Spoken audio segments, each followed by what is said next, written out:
My stepdaughter looked me in the eye and said the greatest gift for her wedding would be if I did not come.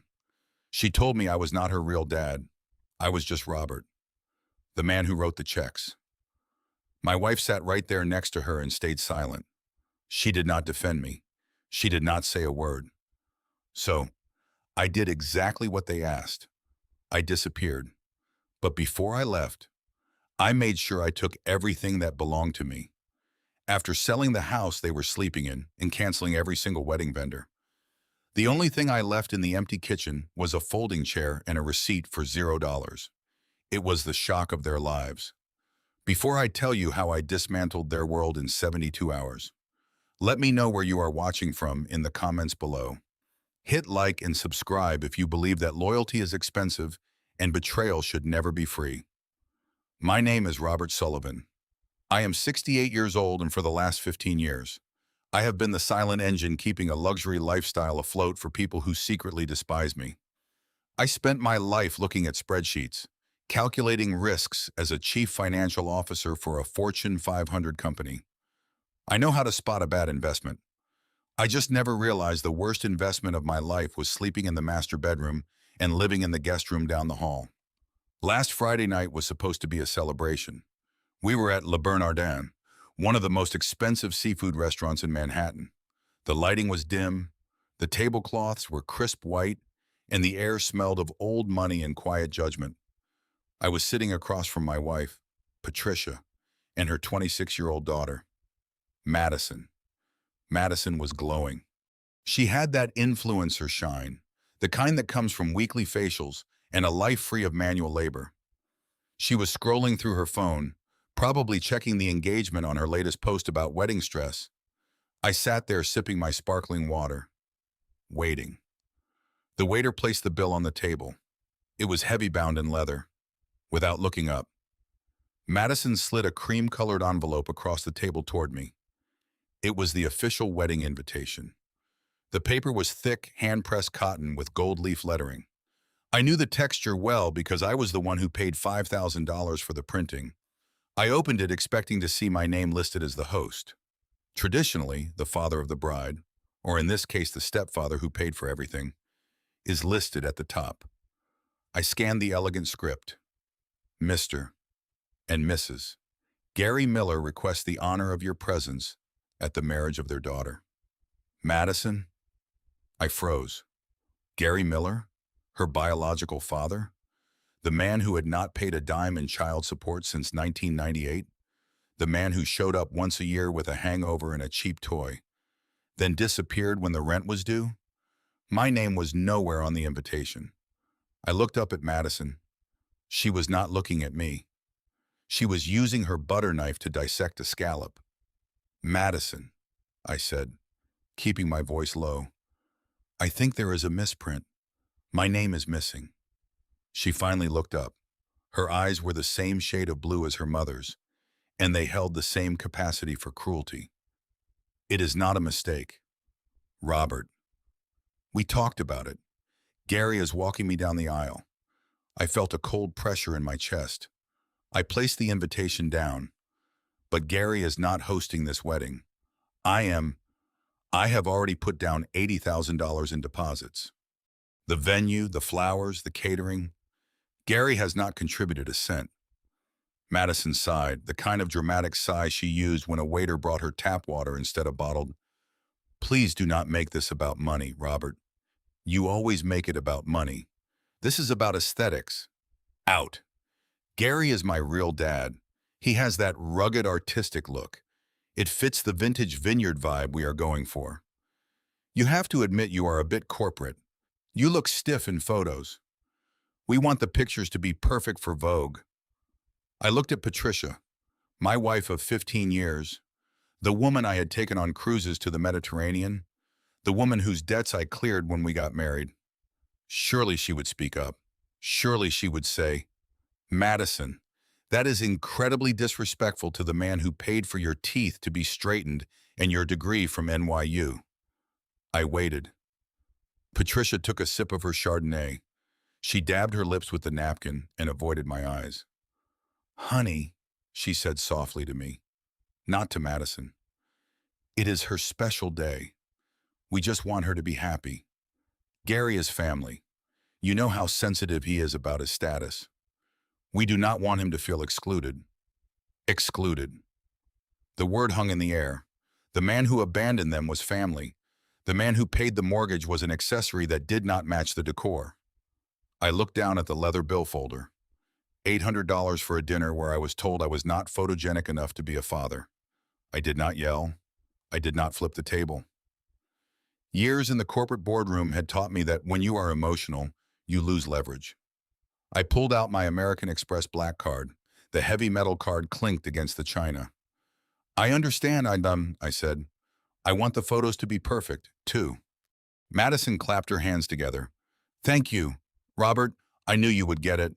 Oh, and since you are being so understanding, Tyler and I were thinking about upgrading the champagne toast to Dom Perignon. It is only an extra $4,000. I looked at her smile. I saw the braces I paid for. I saw the dermatology appointments I covered. I saw the entitlement that I had watered and fertilized for a decade and a half. Order whatever you want, I said. The ride back to Connecticut was silent. The interior of my Mercedes was soundproof, sealing us in with the tension. I always drove. Patricia sat in the passenger seat scrolling through her iPad. Madison was in the back texting her fiancé. Tyler. I watched the city lights fade into the darkness of the highway. My mind was racing, but my face was stone. I was doing the math. Not the math of the wedding budget, but the math of my life. I calculated the years I postponed my retirement to fund their lifestyle. I calculated the investment portfolio I liquidated to buy the house in Greenwich because Patricia said she needed to be closer to her friends. Patricia cleared her throat. The sound was like nails on a chalkboard in the quiet car. Robert, she said, her voice dripping with that fake sweetness she used when she wanted something. I was thinking, since Gary is walking Madison down the aisle, he needs to look the part. He does not have a proper suit. But I kept my eyes on the road and, well, she continued, hesitated for a second, then plunged in.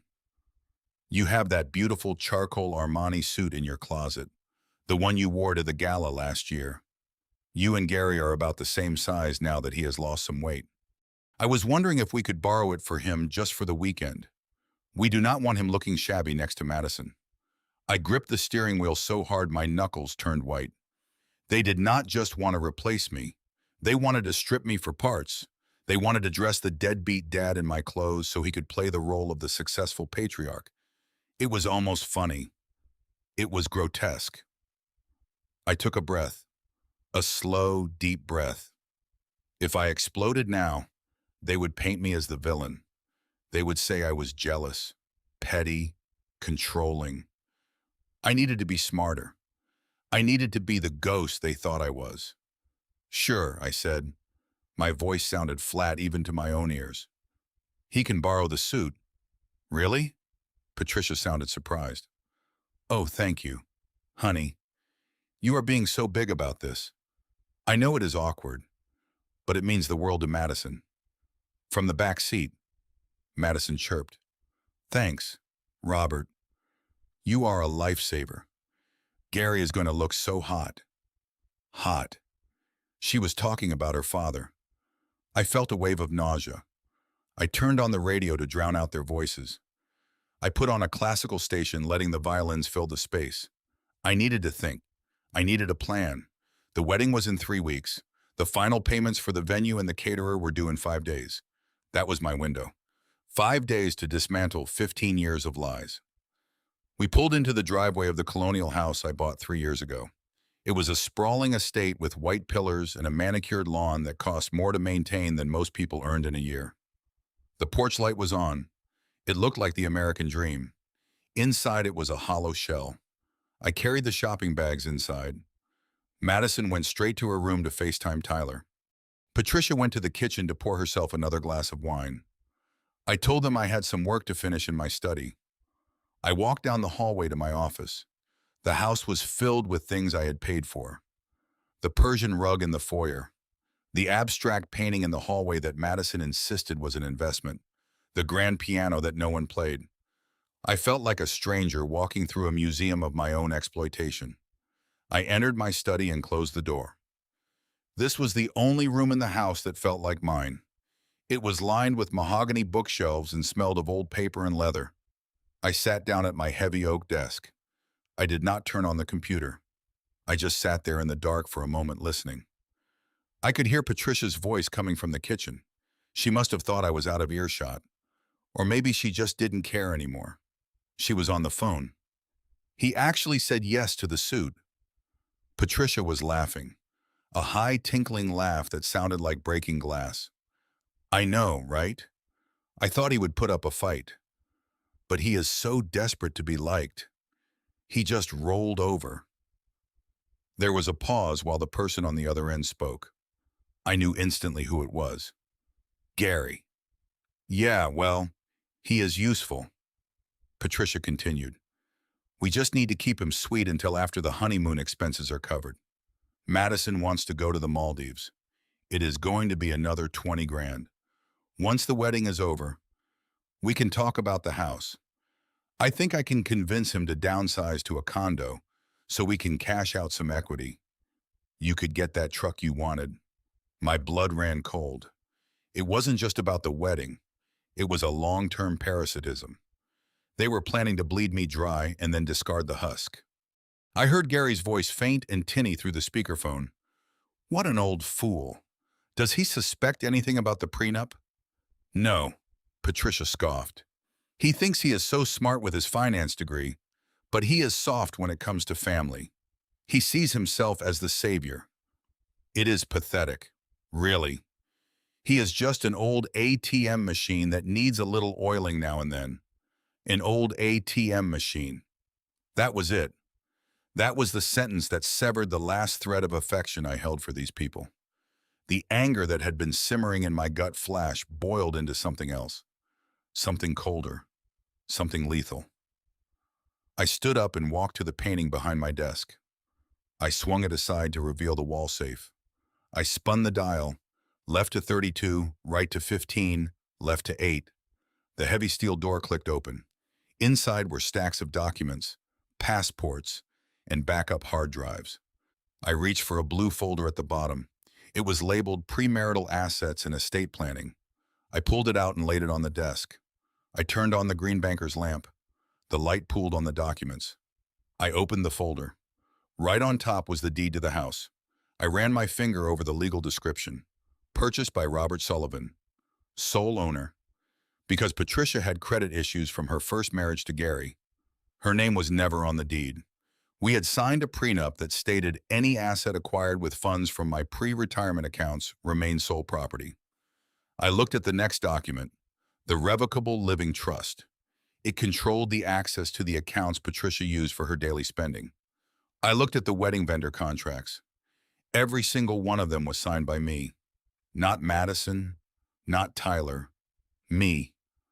I was not just the ATM, I was the bank owner. And the bank was about to close. I checked the time. It was 11:30 p.m. on a Friday. Most people would wait until Monday to call their lawyer. I was not most people. I picked up my phone and dialed a number I had not called in years. It rang twice. Sullivan. A voice rasped. It was late. But Arthur Blackwood never slept. He was the kind of lawyer you hired when you wanted to scorch the earth. Arthur. I said, I apologize for the late hour. You are the only client who apologizes. Arthur grunted. What is wrong? You sound like you are staring at a dead body. Not yet, I said, looking at the photo of Patricia and me on my desk. I knocked the frame face down. But I need to liquidate a property. Fast. I need a cash buyer closed in 7 days. Which property? Arthur asked. The house I am standing in. I said. There was a silence on the other line. Then Arthur chuckled. A dry, dusty sound. The Greenwich estate. Patricia is not going to like that. Patricia is not going to know. I said, not until the locks are changed. And Arthur, I need to cancel some checks. A lot of checks. I heard the sound of a lighter clicking and a deep inhale. Start talking. Robert, I have a pen. For the next hour, I laid out the architecture of their destruction. I did not raise my voice. I did not cry. I simply moved assets from column A to column B. I instructed Arthur to trigger the penalty clauses in the wedding contracts. I authorized the immediate sale of the house to a holding company that specialized in distressed purchases. They would buy it for 20% under market value if they could take possession in 48 hours. I told them to take the deal. I did not care about the loss. I would have burned the house down if it wasn't illegal. Losing money was acceptable. Losing my dignity was not. When I hung up the phone, the house was quiet. Patricia and Madison were asleep upstairs dreaming of Armani suits and Maldives beaches. They had no idea that the roof over their heads was already sold. They had no idea that the credit cards in their wallets were already dead plastic. I walked to the window and looked out at the swimming pool glowing blue in the moonlight. I remembered teaching Madison how to swim in that pool. I remembered holding her when she cried after her first heartbreak. I remembered paying off Gary's gambling debts so he wouldn't go to jail, just so Madison wouldn't have a felon for a father. I had been a good man. I had been a generous man. But tonight, Robert the father died. Robert the CFO was back in charge. And the audit was going to be brutal. I went back to the safe and pulled out one last thing. It was a velvet box containing a diamond necklace I had bought for Madison as a wedding gift. It was worth $15,000. I looked at it for a moment, the diamond sparkling under the lamp. Then I dropped it into the trash can next to my desk. I turned off the light and walked out of the study. I climbed the stairs to the master bedroom. Patricia was sleeping soundly, her breathing deep and even. I lay down on my side of the bed, the side I paid for. I stared at the ceiling. Tomorrow the real show would begin. I would play the part of the obedient, beaten-down stepfather for exactly 48 more hours. I would smile. I would nod. I would let them think they had won. I would let them inflate the balloon of their arrogance until it was ready to burst. And then I would bring the needle. As I closed my eyes, I thought about the invite again. Mr. and Mrs. Gary Miller. I whispered into the darkness. Good luck paying the bill, Gary. The next morning, the sun hit the breakfast nook with that aggressive cheerfulness that only happens when your life is falling apart. Madison was already at the table surrounded by bridal magazines. She was circling flower arrangements with a red marker. Patricia was making smoothies, the blender whirring loudly, drowning out any need for conversation. Morning, Robert. Patricia shouted over the noise. She poured a green sludge into a glass and set it in front of me. Drink up. You looked a little tired last night. We have a big day. The florist appointment is at 10 o'clock, and then we need to go to the tailor for Gary's fitting. I looked at the smoothie, kale and ginger, the taste of penance. I took a sip. Actually, I said, setting the glass down, I was thinking we should expand the flower budget. Madison's head snapped up. Her eyes went wide. Really? I nodded, keeping my face completely neutral. I was thinking about what you said last night, about the aesthetics. If Gary is walking you down the aisle, we need the path to be spectacular. Maybe those imported orchids you liked? The ones from Thailand. Madison squealed. She actually squealed. Oh my God! Robert, those are like triple the price. Does it matter? I asked, spreading cream cheese on a bagel. You only get married once. Let's make it Vogue-worthy. Patricia beamed at me. She walked over and kissed the top of my head. See? I told you he would come around. He just needed a good night's sleep. I smiled. It was a tight, thin smile, but they were too absorbed in their greed to notice the difference. Call the florist, I said. Tell them to double the order and put it on my tab. I watched Madison scramble for her phone, her fingers flying across the screen. She was texting Tyler, probably telling him that the old ATM was dispensing cash again. While she was distracted, my phone vibrated in my pocket. It was a text from Arthur Blackwood. House sale contracts ready. Buyer wired the funds. Escrow closes Monday morning. You have 48 hours to vacate.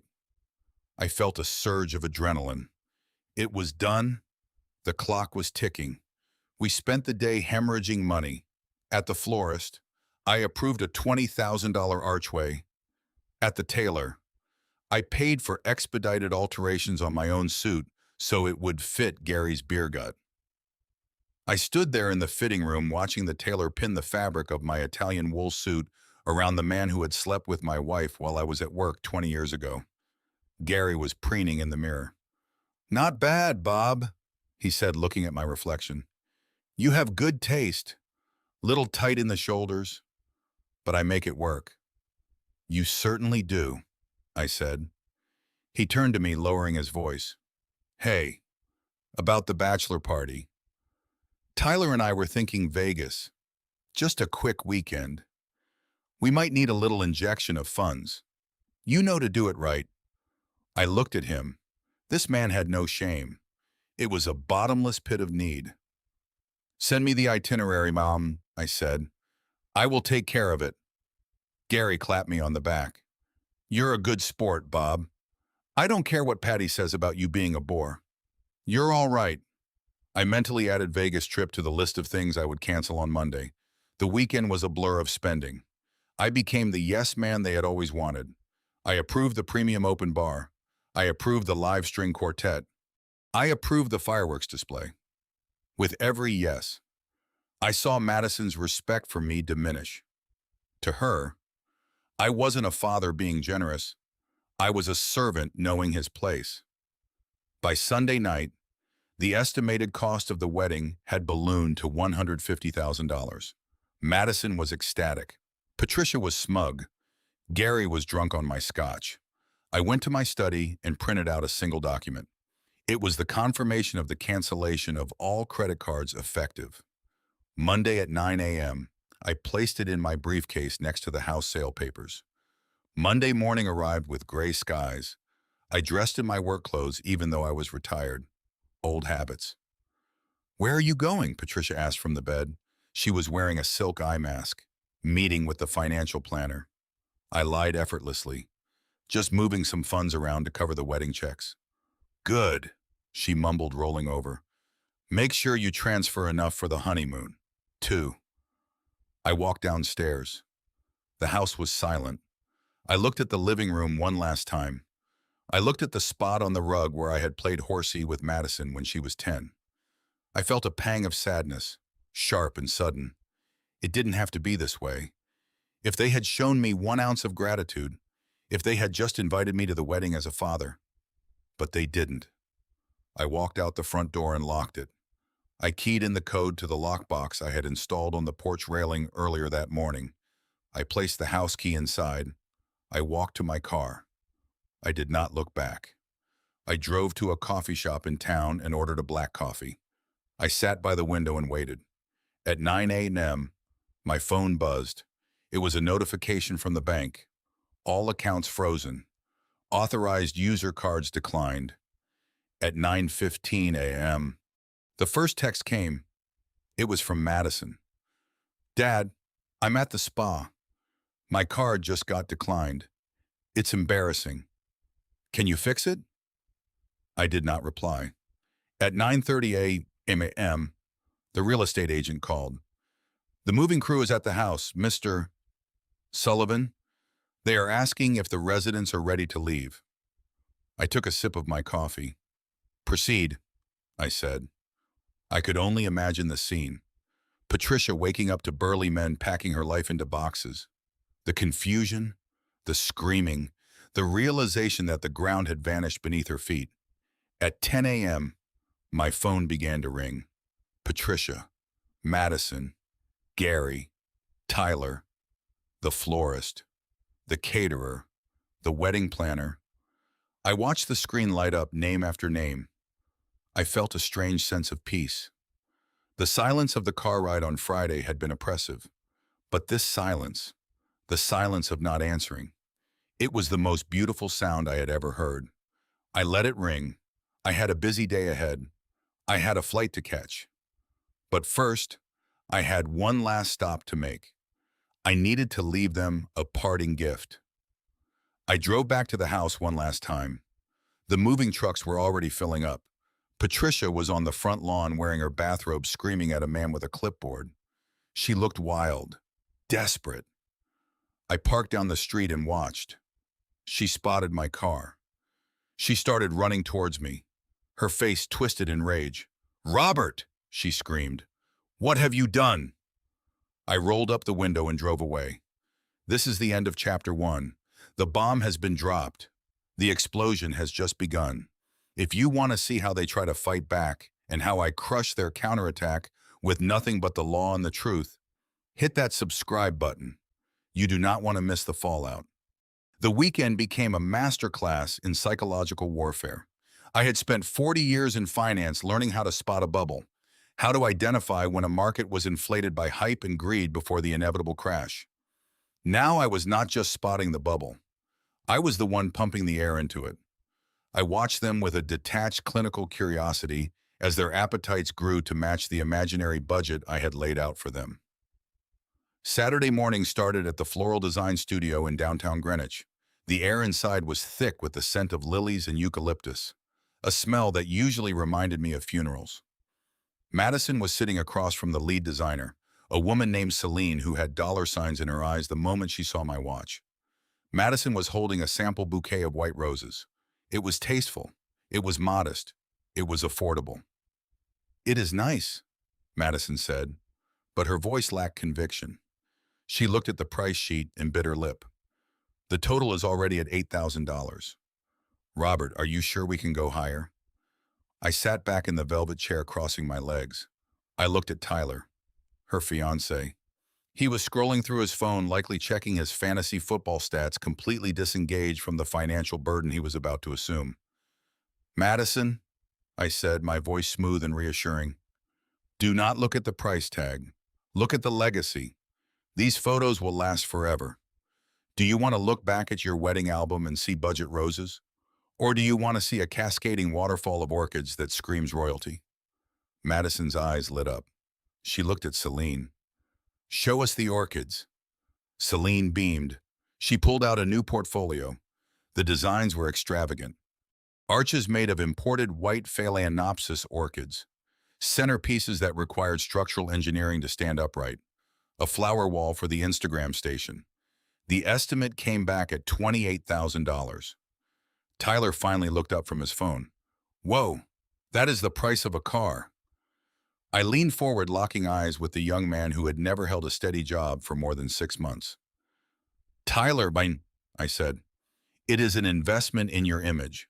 And do not worry about the cash flow. I have already initiated a transfer from my brokerage account. It just takes a few business days to clear." Tyler relaxed. "Oh, okay, cool." Then came the trap. I patted my pockets, feigning annoyance. "Damn," I said. "I left my wallet in the other jacket." "Tyler, you have your credit card, right? Put the deposit down. It is just $5,000 to hold the date. I will write you a check for the full amount on Monday morning when the markets open. Plus, think of the points. You could probably get a free flight out of this transaction alone. Greed is a powerful anesthetic. It numbs the survival instinct." Tyler looked at Madison. She nodded encouragingly. He pulled out his credit card. It was a card with a high limit that his parents had co-signed for. He handed it to Celine with a trembling hand.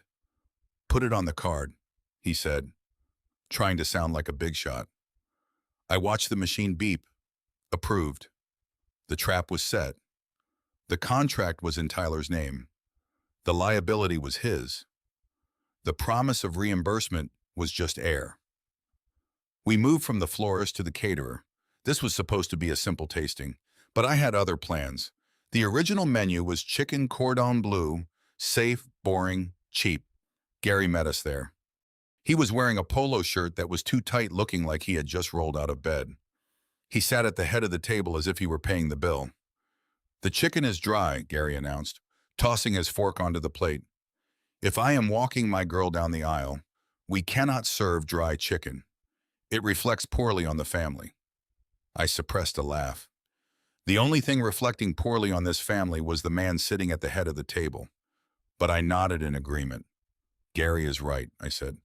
This is a celebration. We need something that makes a statement. I signaled the chef. Bring out the surf and turf option. The Maine lobster and the filet mignon. Patricia's eyes widened. Robert, that adds another $100 per head. We have 200 guests. I reached over and squeezed her hand. My touch was cold, but she interpreted it as affection. Patty, I said, I want you to be proud. I want your friends to talk about this wedding for years. Let them have the lobster. The chef brought out the platter. Steamed lobster tails with drawn butter. Steaks seared to perfection. Gary tore into a lobster tail with his bare hands, butter dripping down his chin. Now this, Gary mumbled with a mouthful of food. This is class. Good call, Bob. I watched the meat. I watched Madison take a selfie with the lobster. I watched Tyler calculate the points he would get on his credit card. Because once again, when the bill for the upgrade deposit came, I insisted they put it on their cards. It builds your credit history.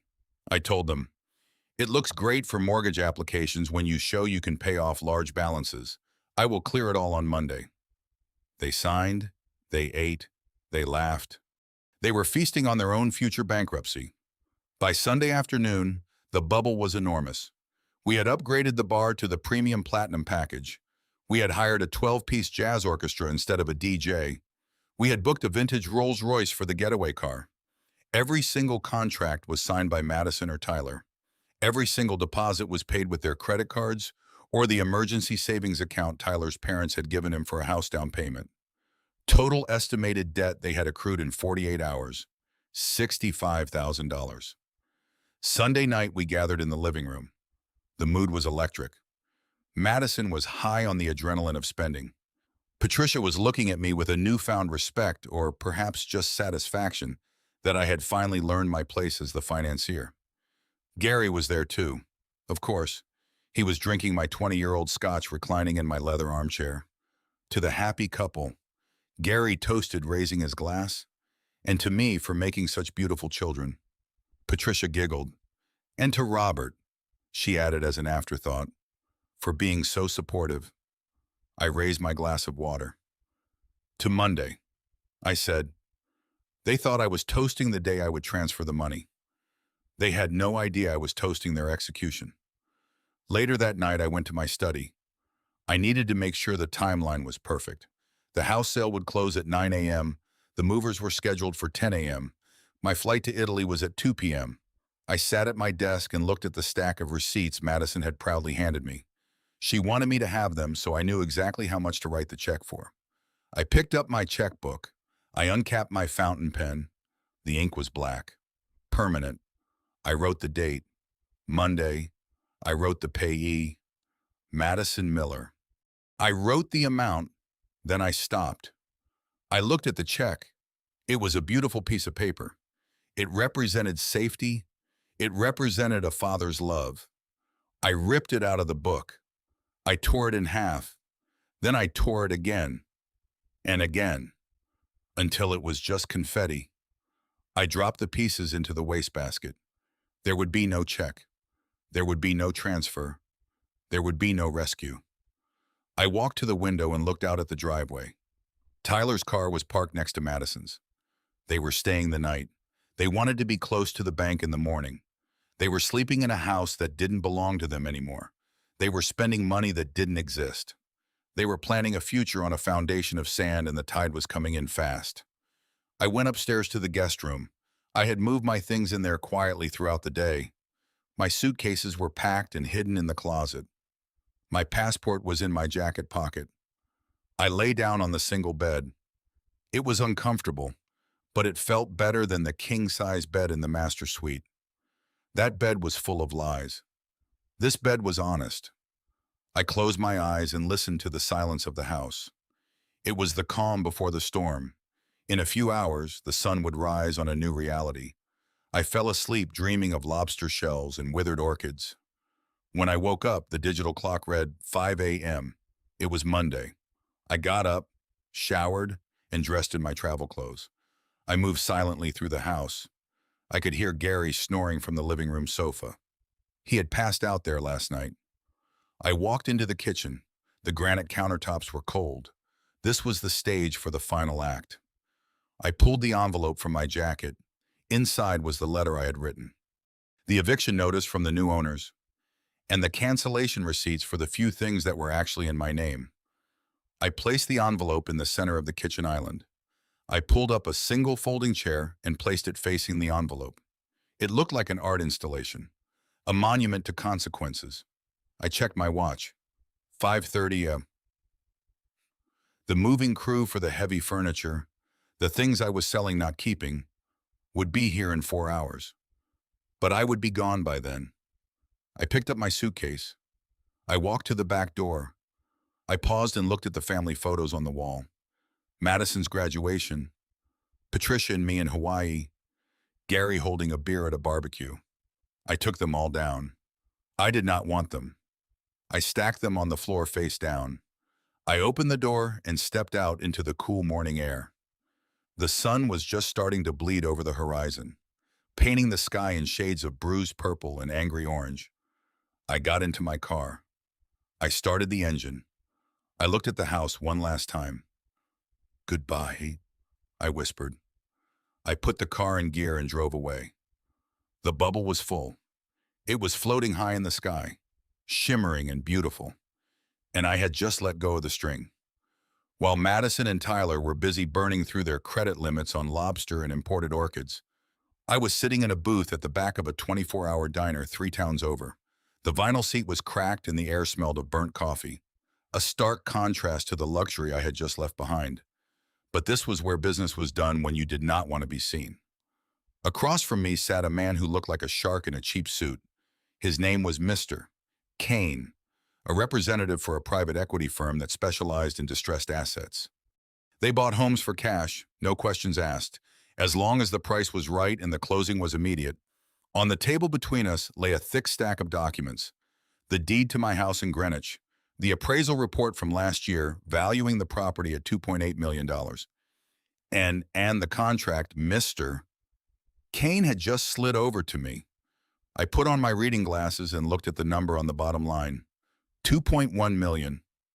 It was a lowball offer, an insulting figure that would make any real estate agent scream. I was losing $700,000 in equity instantly, a loss of 25%. In my former life as a CFO, I would have fired anyone who brought me a deal this bad. But today, I was not looking for profit. I was looking for speed. I was buying a weapon, and weapons are expensive. I looked at Mr. Kane. He was watching me tapping a gold pen against his chin, expecting me to negotiate. He thought I was desperate. He thought I was in debt. He had no idea I was simply a man who was done waiting. "The price is acceptable," I said, my voice steady. Kane stopped tapping. He blinked, surprised. "Just like that? You know the market is hot. Mr. Sullivan, you could get more if you listed it properly." "I do not have time for open houses," I replied. "I do not have time for inspections or mortgage contingencies. I need the funds wired to my offshore account by tomorrow morning, and I need the title transferred immediately. But there is one condition." Kane leaned in. "There is always a catch." "What is it?" "Is the foundation cracking? Is there mold? The house is pristine." I said, "Yeah, I just put on a new slate roof last year. The condition is simple. I need a lease back for exactly 7 days. I will pay rent for the week, but on the 8th day at 9 a.m. sharp, you take possession, you change the locks, you bring the eviction crew if necessary." Kane smiled a predatory grin that showed too many teeth. "We can do that. We are used to handling sensitive exits. But what about the other occupants? Public records show you are married. Does your wife know you are selling the roof over her head for 70 cents on the dollar?" I reached into my briefcase and pulled out the document that was the cornerstone of my entire plan. It was not the deed. It was something far more personal. A post-nuptial agreement dated 5 years ago. I slid it across the table. My wife has no claim to this property. I said. This was the secret weapon Patricia had conveniently forgotten about. 5 years ago. My wife had a secret of her own.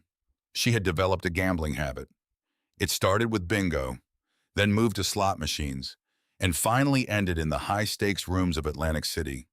I found out when a man with a broken nose showed up at my office demanding $150,000 that Patricia had borrowed against her jewelry.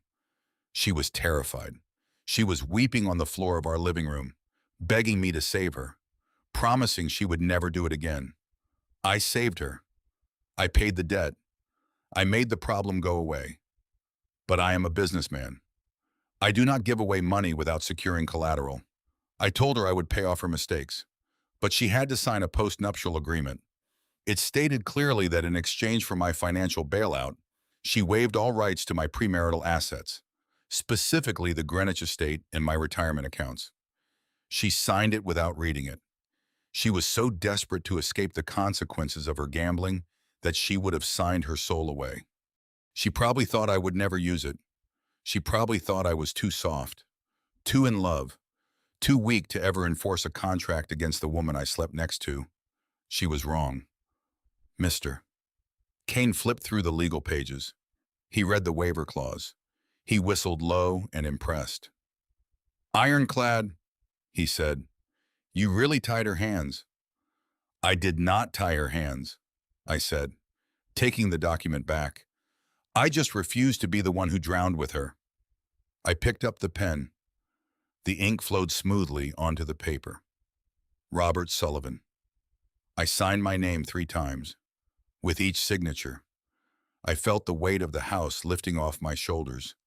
The heated pool, the home theater I never used, the wine cellar Gary was currently raiding. It was all gone. It was just bricks and mortar now. I stood up and shook Kane's hand. His palm was sweaty. Wire the funds, Vin, I said, and have your crew ready for Monday morning. I will leave the keys in the lockbox. When I drove back to the house, it was late afternoon.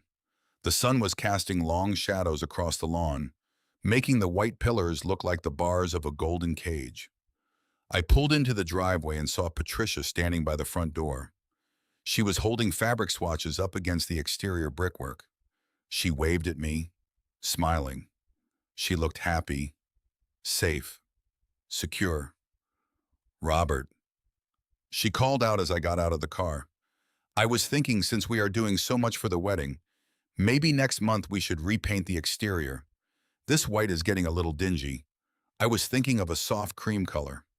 It would look so elegant. I walked up the steps. I looked at the house that now belonged to a private equity firm. I looked at the woman who was planning renovations on a property she had been evicted from hours ago. Cream sounds nice, I said. She hooked her arm through mine. And Madison was saying we should convert your study into a nursery eventually. You know, for when she and Tyler decide to have kids. You don't really use it that much, do you? You could move your desk to the basement. The basement. They wanted to put me in the basement of a house I had just sold. The irony was so rich I could taste it. I opened the front door for her. After you, I said. We walked into the foyer. Gary was there, of course. He was napping on the silk sofa, his feet up on the coffee table wearing my slippers. He opened one eye when we walked in. Hey, Bob, he grunted. We ran out of ice. Be a pal and grab a bag from the store. I looked at him. I looked at the ring of water damage his glass was leaving on the antique table. A normal man would have screamed. A normal man would have thrown him out. But I was in the endgame now. Every insult was just fuel. Every slight was just validation that I had done the right thing at that diner. Sure. Gary, I said, I will get the ice. I went to the kitchen, but I did not get ice. I went to the calendar on the refrigerator. Patricia had marked the wedding date in red heart stickers. I took a black marker from the drawer. I drew a small, inconspicuous X on the Monday following the wedding. What's that? Madison asked, walking in with a glass of wine. What's happening on Monday? I capped the marker. Just a deadline, ma'am, I said, Bamash. A business deadline? Nothing you need to worry about. She rolled her eyes. You are always working, Robert. You need to learn to live a little. Like Gary.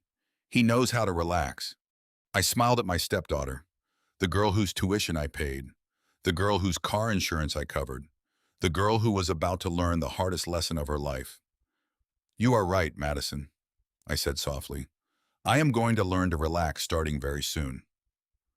I walked out of the kitchen, leaving them to their wine and their delusions.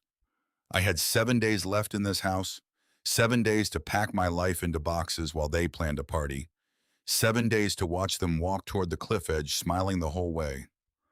I went upstairs to my study, the room they wanted to turn into a nursery, and closed the door. I sat in the chair and listened to the silence. It wasn't the silence of loneliness anymore. It was the silence of a countdown. And the clock was ticking loud and clear. Tick, tock, tick, tock. The house was sold. The trap was set. Now I just had to wait for the snap.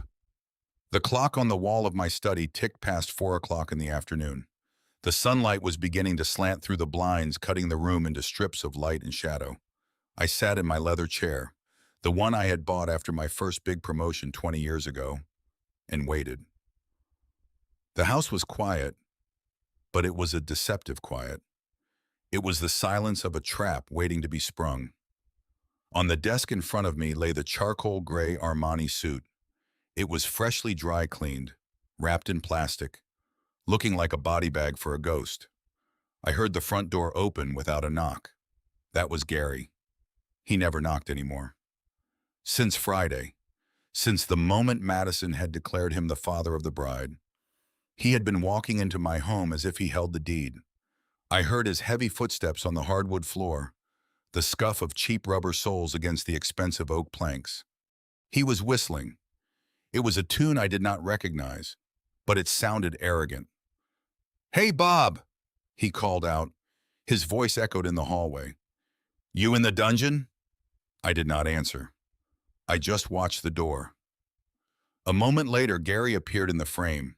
He looked disheveled as always. His hair was thinning, combed over in a desperate attempt to hide the scalp, and his face carried the redness of a man who drank his breakfast. He was wearing jeans that were too tight and a faded t-shirt that said Legend across the chest. The irony was almost too much to bear. "There he is," Gary said, grinning. He walked into the room and looked around. "Man, I love this room. Smells like money. Smells like old books and seriousness. You know, when I move in for a few weeks after you guys go on that trip. I think I'm going to make this my command center. Maybe put a mini fridge over there by the window." He pointed to the spot where my limited edition globe stood. I said nothing. I just gestured to the suit on the desk. "It is ready for you, Gary," I said. He walked over and ran his hand over the plastic. "Nice," he whistled. "Italian wool. The best," I said. He ripped the plastic open with a violence that made me flinch internally. He pulled the jacket off the hanger and held it up. He slipped his arms into it.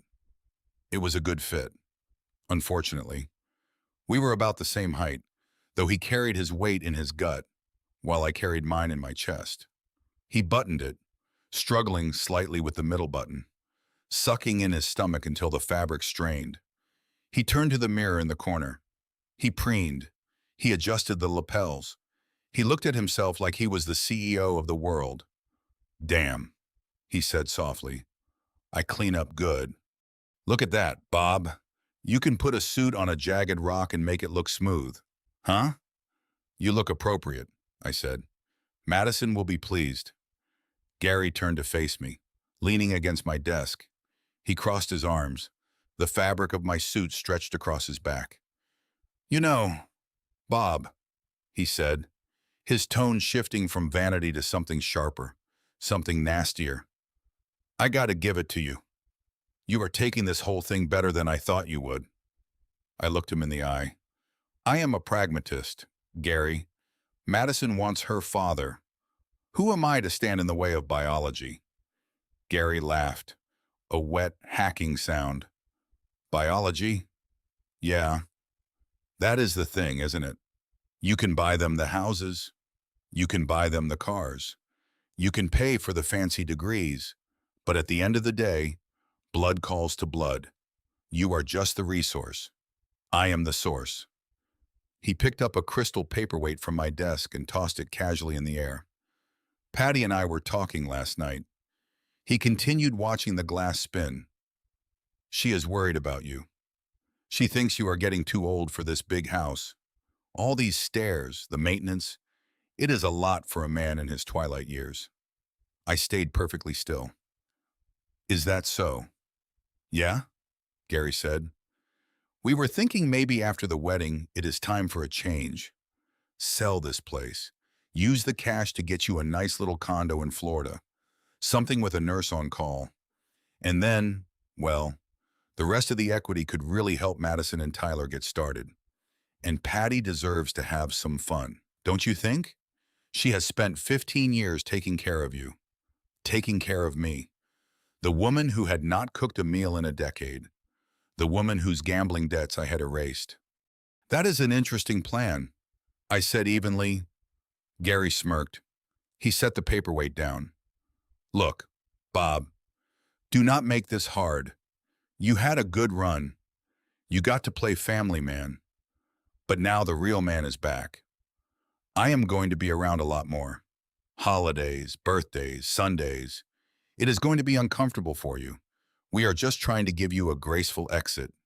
He was evicting me, in my own study, wearing my own suit. The man who had abandoned his daughter was telling me it was time to leave so he could consume the carcass of my life. I stood up. I walked over to him. For a second, I saw fear flicker in his eyes. He remembered that I was a Marine before I was an accountant. He remembered that I knew how to break things, but I did not raise my fist. I reached out and smoothed the lapel of his jacket. You are right, Gary, I said softly. I have been thinking the same thing. It is time for a change.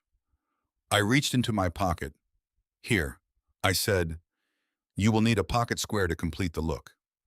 I pulled out a folded white silk handkerchief, but inside the folds, hidden deep within the fabric, was a device no larger than a stick of gum. It was a high-fidelity digital recorder, the kind I used to use for board meetings. It was already recording. It had a battery life of 48 hours and enough memory to capture a week of conversations. I tucked the handkerchief into the breast pocket of the suit. I patted it gently. Perfect, I said. Gary looked down at the pocket. Thanks, Bob. You really are a servant at heart, aren't you? Always serving the better man. He laughed again and turned back to the mirror. I am going to keep this on, he said. Break it in. I am heading over to meet Tyler for drinks. We have some celebrating to do. By all means, I said. Enjoy the evening. Gary strutted to the door. He paused with his hand on the frame. Hey, Bob. Yes. Don't wait up. He sneered. I waited until I heard the front door close. I waited until I heard the engine of his rusted truck cough to life and fade down the driveway. I walked to the window. I watched the dust settle. He was wearing the wire. He was walking into a bar to meet the other leech. Tyler. Alcohol loosens tongues. Arrogance loosens them even faster. In that pocket, right next to his beating heart, was the evidence I needed to bury them all. He would brag about the plan. He would laugh about how they were manipulating me. He would admit to the coercion, and the judge would hear every single word. I turned back to my desk. The plastic wrap from the suit was still there, crumpled like a shed skin. I picked it up and threw it in the trash. I did not feel angry anymore. The time for anger had passed. Now I just felt the cold, hard clarity of execution. I looked at the empty hanger. It swayed slightly in the air current from the air conditioner. Wear it in good health, Gary, I whispered to the empty room. Because it is the last suit you will ever wear as a free man. I sat down and opened my laptop. I had one more transfer to make. I logged into the trust account, the one I had set up for Madison's future children. It had a balance of $200,000. I clicked on the tab labeled Beneficiaries. I highlighted Madison's name. I hit the backspace key. The name vanished. I typed in a new name, the Wounded Warrior Project. I clicked confirm. The screen flashed green. Transaction successful. I closed the laptop. The sun had set. The room was dark, but for the first time in 15 years, I could see everything clearly. Tomorrow was Monday. The movers were coming. The locks were changing. And somewhere in a bar downtown, Gary was recording his own confession. Let the games begin. Tuesday morning arrived with the kind of deceptive sunshine that usually precedes a hurricane. The house was buzzing with a frantic energy that had nothing to do with joy and everything to do with vanity. Madison was pacing the kitchen, complaining about the dark circles under her eyes, claiming the stress of the wedding was ruining her complexion. Patricia was right behind her, nodding sympathetically, looking at me as if I were the cause of their fatigue. This was the moment. The final injection of anesthesia before the surgery. I pulled 2 envelopes from my jacket pocket. They were thick, heavy cardstock, the kind that whispered luxury before you even opened them. I placed them on the marble island next to Madison's untouched green juice. I think you both need a break, I said, keeping my voice warm and concerned. You have been working so hard to make this wedding perfect. I booked you 2 nights at the Sanctuary Spa in the Berkshires. The full package, massages, facials, mud baths. You leave in an hour. Madison froze. Her eyes went wide. She ripped open the envelope. The Sanctuary? Robert, this place is impossible to get into. It costs like $2,000 a night. I smiled. I pulled some strings. You need to be glowing for the photos on Saturday. Go. Relax. Do not worry about the house. Do not worry about the vendors. I will handle everything here. Patricia looked at me with tears welling in her eyes. Real tears for once. She came around the counter and hugged me. The smell of her expensive perfume bought with my bonus check last year filled my nose. You are the best husband, she whispered. I do not know what I would do without you. You will find out soon enough. I thought. Go pack, I said, gently pulling away. The car service will be here at 10 o'clock. For the next hour, I watched them scramble. They packed as if they were going to Fashion Week, filling Louis Vuitton duffels with silk robes and designer swimwear. They were giddy. They were laughing. They were already mentally checking out of reality. At 10 o'clock sharp, a black Lincoln Navigator pulled into the driveway. The driver loaded their bags. Madison blew me a kiss from the back seat. Bye, Dad. You're the best. It was the first time in 10 years she had called me Dad without following it up with a request for money. It was also the last time she would ever say it. I waved until the car turned the corner and disappeared behind the hedgerow. The moment the taillights vanished, the smile dropped from my face like a heavy curtain. I turned back to the house. The silence was absolute. It was 10:05 a.m. I pulled out my phone and dialed the number for Titan Logistics. You are clear to approach, I said. They must have been waiting around the block because 3 minutes later, 2 massive 18-wheelers rolled up the driveway. These were not your average movers. These were white-glove relocation specialists, the kind used by museums and billionaires. They wore uniforms that were cleaner than Gary's best shirt. The foreman, a man named Miller, walked up to me with a tablet. Mr. Sullivan, he said, we have the inventory list. We are prioritizing high-value assets and personal property. Correct. Correct, I said. I want to be very specific. If I bought it, it goes. If she bought it, or if it is cheap laminate, it stays. I want the contrast to be visible. Miller nodded. We will have the ground floor cleared in 3 hours. I stood in the foyer and directed traffic. It was a surgical extraction. I watched them wrap the grand piano in protective padding. That piano cost $60,000. Patricia didn't play. She just used it to display framed photos of herself. Take it, I said. They moved to the living room. The Persian rugs were rolled up, revealing the bare hardwood underneath. The Eames lounge chair, my favorite reading spot, was carried out. The 75-inch OLED television was unmounted from the wall, leaving a stark rectangular outline of dust where it had been. I walked into the kitchen. This was the hardest part, but also the most necessary. I opened the wine cellar. There were 300 bottles of vintage wine, Bordeaux, Napa Cabernets, rare scotches. Gary had already put a dent in the collection, but the bulk of the value remained. "Pack it all, I ordered. "Leave the 2 bottles of grocery store Chardonnay on the bottom rack." "Why?" one of the movers asked, confused.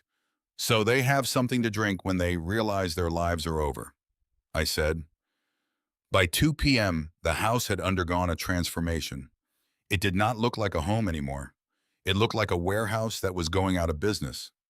In the dining room, the solid mahogany table that seated 12 was gone. In its place, I left the folding card table Patricia had brought into the marriage 15 years ago. It sat there, wobbly and scratched, looking pathetic in the center of the grand room. In the living room, the Italian leather sofas were in the truck.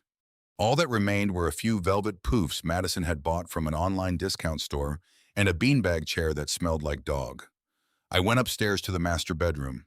I stripped the bed, the Egyptian cotton sheets, the down comforter, the memory foam mattress, all mine, all paid for by the sweat of my 40-year career.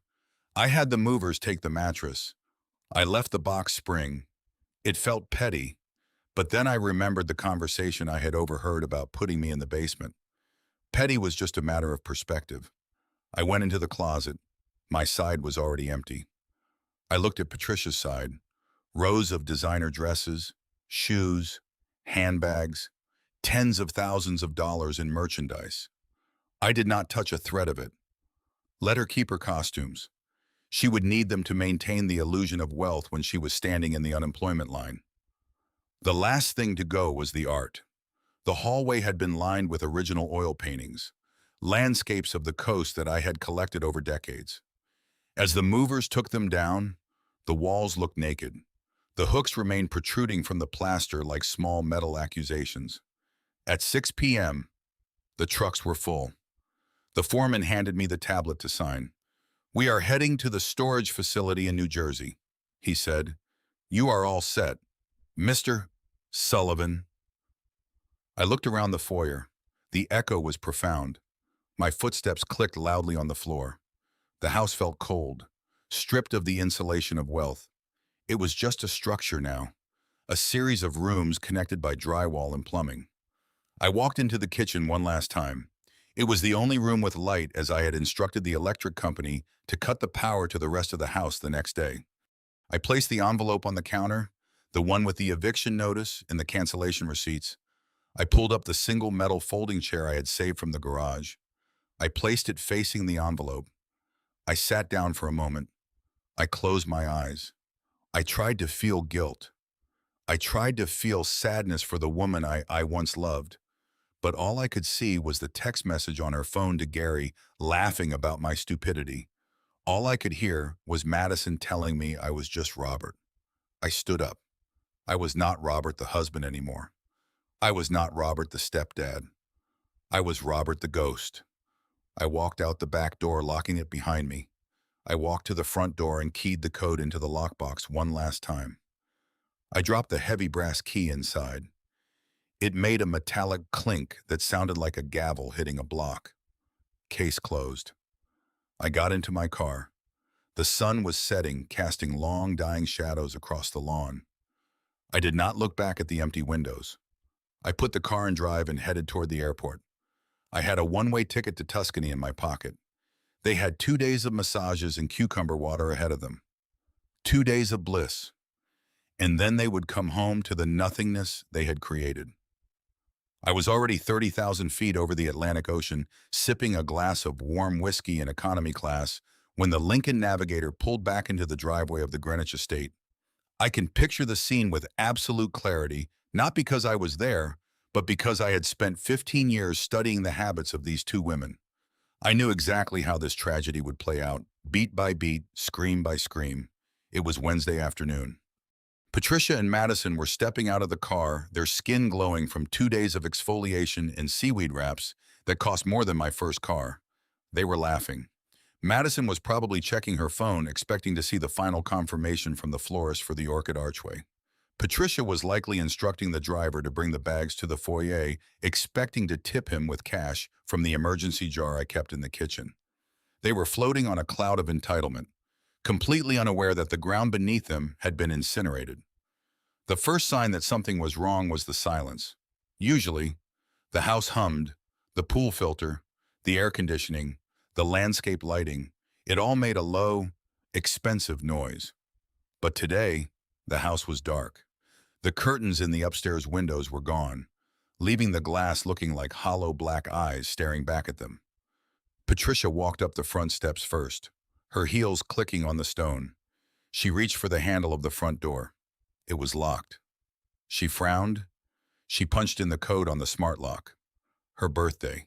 The keypad flashed red. She tried again. Maybe she mistyped it. She punched it in harder this time. Red. Denied? I imagined the confusion starting to curdle into annoyance.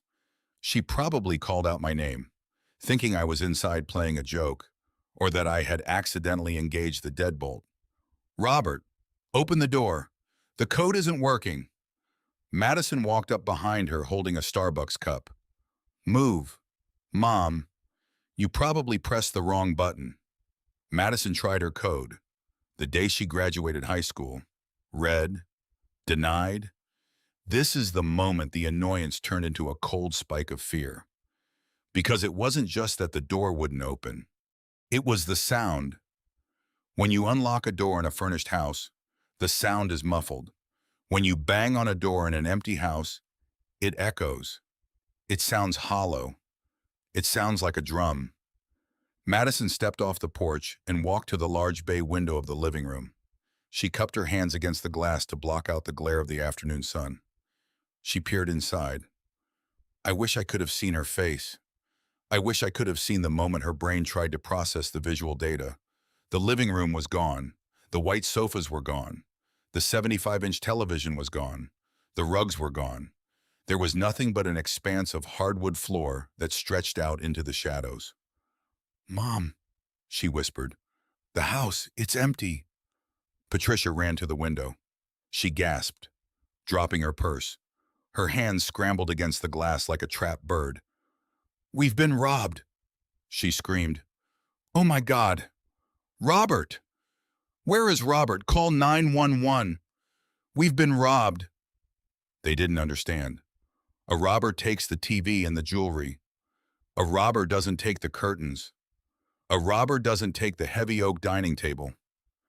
Panic makes people irrational. They ran around the back of the house.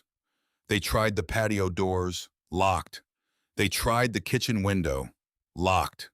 Finally, Madison remembered the spare key hidden inside the fake rock near the garden hose. The one I had told them a dozen times was not secure. The one I had left there specifically for this moment because I wanted them to get inside. I wanted them to experience the full acoustic terror of the echo. Madison smashed the fake rock against the patio pavers to get the plastic cover off. She jammed the key into the back door. It turned. They burst into the kitchen breathless, ready to confront intruders. Hello, is anyone here? Patricia screamed, grabbing a heavy brass candlestick holder that the movers had left behind because it was broken. Silence answered them, a heavy, dusty silence. They walked through the kitchen. It was unrecognizable. The counters were bare, the coffee maker, the toaster, the mixer, all gone. The refrigerator door was slightly ajar, revealing the dark, empty shelves inside. The only light came from the afternoon sun slicing through the unadorned windows, illuminating the dust motes dancing in the air. And then they saw it. In the center of the kitchen, in the middle of the vast, empty space where the island used to be, crowded with bar stools and fruit bowls, sat a single metal folding chair. It was facing the granite countertop. On the counter lay a thick manila envelope. It looked like an altar, a shrine to the end of their world. They walked toward it slowly. The clicking of their heels was deafening in the empty room. Patricia reached the envelope first. Her hands were shaking so badly she could barely open the clasp. She pulled out the documents. The first page was the closing statement from the sale of the property. It was a standard real estate form, but to her it must have looked like a death certificate. It showed the sale date yesterday. It showed the move-out deadline today, 5 p.m. It showed the seller, Robert Sullivan. It showed the net proceeds wired to an account they had never seen before. Sold. She whispered the words strangling in her throat. He sold the house. Madison grabbed the second stack of papers. These were colorful. They were the receipts from the wedding vendors. The florist. Canceled. Refund issued to cardholder. The caterer. Canceled. Refund issued to cardholder. The venue. Canceled. Deposit forfeited. The band canceled. Every single dream. Every single orchid. Every single lobster tail she had ordered canceled. No. Madison moaned. She leaned against the counter, her legs giving way. No. No. No. The wedding is in 4 days. He can't do this. He can't just cancel it. But there was one more piece of paper in the envelope, a handwritten note on my personal stationery. I had written it calmly, sitting at that very counter 2 days ago. Patricia read it out loud, her voice cracking and breaking with every word. Dear Patricia and Madison, you wanted a wedding hosted by the father of the bride. You made it very clear that Gary is the father and I am just the bank. I have decided to respect your wishes. I have removed myself and my bank from the equation. The house has been sold. The new owners take possession at 5 p.m. today. You are currently trespassing. The wedding contracts were in my name. Since I am not the father, I have canceled them. Gary, as the real father, is free to rebook them. I have left the contact numbers below. I am sure he will be happy to provide his credit card details. Do not look for me. I am gone. And do not look for the money. It is gone. 2. Signed. Robert. The scream that tore out of Madison's throat was primal. It wasn't a cry of sadness. It was the rage of a parasite that had just been ripped from its host. She swept her arm across the counter, knocking the papers onto the floor. He ruined it. He ruined my life. She shrieked, kicking the folding chair. It clattered loudly across the empty kitchen floor, spinning on its side. Patricia slid down the front of the cabinets until she hit the floor. She sat there amidst the paperwork, looking around the empty shell of the mansion she thought she owned. She looked at the spot on the wall where her portrait used to hang. It was just a white square now. Where are we going to sleep? Patricia whimpered. Robert, where are we going to sleep? Her voice echoed up the stairs, bouncing off the walls of the hollow bedrooms, fading into the nothingness I had left behind. Then the front door opened. Heavy footsteps thudded in the foyer. It was Gary. He had finally arrived, probably looking for a cold beer and a place to crash. Hey, he yelled out, Cha. Why is the TV gone? Did you guys decide to redecorate already? Madison began to laugh. It was a high, hysterical sound that bordered on madness. Welcome home, Dad, she screamed at the empty ceiling. Welcome home. The silence in the kitchen was broken not by a scream, but by a vibration. It was Madison's phone sitting on the bare granite countertop. Then Patricia's phone buzzed. Then Tyler's, who had just walked through the open back door, freezing in his tracks as he surveyed the emptiness. It was a symphony of notifications, a digital firing squad assembling for the execution. I had timed the cancellation emails to go out at exactly 5 o'clock. In the corporate world, 5 o'clock on a Wednesday is when you deliver bad news, so you do not have to deal with the fallout until the next morning. But for them, there would be no next morning. Madison picked up her phone first. Her hand was trembling so violently, she nearly dropped it. It was an email from the catering company, the one we had visited just days ago to upgrade to the lobster and filet mignon. The subject line was in all caps. Urgent cancellation and outstanding balance. She read it out loud, her voice thin and reedy like a child lost in a supermarket. Dear Miss Miller, we have received notification from Mr. Sullivan that he is withdrawing his financial sponsorship of your event, effective immediately. Per the contract signed by you and Mr. Tyler Savists, all outstanding balances are due upon cancellation within 72 hours of the event date. She stopped. She swallowed hard. Read the number. Tyler snapped. He was standing in the doorway, his face pale. He knew what was coming. Madison choked out the figure. $42,580. They are charging us the full amount because the food has already been ordered. They say if we do not wire the funds by tomorrow at noon, they will send it to collections and file a lawsuit for breach of contract.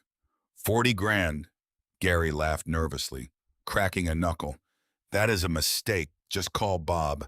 Tell him to quit playing games. He is not playing games, Dad, Madison screamed, spinning on him. He is gone. Do you not understand? He sold the house. He canceled the checks. He is gone. Before the echo of her scream could fade, another notification pinged. This time it was the florist, the woman who had promised Vogue-worthy orchids. Madison stared at the screen. Celine says she already ordered the flowers from Thailand. She says they are non-refundable. She is charging the card on file for the remaining $15,000. The card on file. All eyes turned to Tyler. It was his card. The one his parents had co-signed. The one he was so proud to flash around when he thought I was going to reimburse him. Tyler frantically unlocked his phone. He opened his banking app. I can only imagine the color draining from his face as he saw the pending transactions. The venue, the florist, the band, the lighting crew. Everyone was rushing to grab their piece of the pie before the money ran out. No, Tyler, he whispered. No, no, no, this cannot be happening. That is my parents' money. That is the down payment for our house. He looked up at Madison, and for the first time there was no adoration in his eyes. There was no love. There was only the cold, hard calculation of a man realizing he had made a terrible investment. You told me he would pay. Tyler, said his voice low and dangerous. You stood there in the florist shop and told me to swipe the card because Robert always pays. You said he was a pushover. I thought he was, Madison cried, tears streaming down her face, ruining the expensive facial she had just received. He always pays. He has always paid. I do not know why he is doing this. You pushed him too far, Patricia whispered from the floor. She was hugging her knees, rocking back and forth. The suit, the wedding invitation. You humiliated him, Madison. I told you not to push it with the dad thing. Oh, shut up, Mom, Madison yelled. You were the one laughing about it. You were the one who said we could kick him to the curb after the honeymoon. Tyler stepped into the room. He looked at the empty space where the refrigerator used to be. He looked at Gary, who was standing there in his dirty t-shirt, looking useless and bewildered. He looked at Madison, who was now just a girl with a mountain of debt and no daddy to bail her out. My credit score, Tyler said, his voice rising to a shout. Do you know what this is going to do to my credit score? My dad is going to kill me. He co-signed that card on the condition that we use it for emergencies only. This is an emergency. Madison pleaded, reaching out for him. Tyler, baby, we can fix this. We just need to. Tyler cut her off, stepping back from her touch as if she were contagious. There is no we, Madison, not anymore. I signed up to marry a Sullivan. I signed up for the house in Greenwich and the trust fund and the security. I did not sign up to marry the daughter of him. He pointed a shaking finger at Gary. Gary bristled, trying to summon some shred of masculinity. Hey, watch your mouth. Kid, that is my daughter you are talking to. Yeah, Tyler sneered. Then you pay for it. You are the father of the bride, right? That is what the invitation says. Mr. Gary Miller. So, you pull out your wallet. Gary and you write the check for $57,000 to cover the lobster and the dead flowers. Go ahead. I am waiting. The room fell silent. The truth hung in the air, heavy and suffocating. Gary did not have $57,000. Gary did not have $57. He had a truck that needed a new transmission and a tab at the local dive bar. Tyler let out a harsh, bitter laugh. That is what I thought. You are all frauds.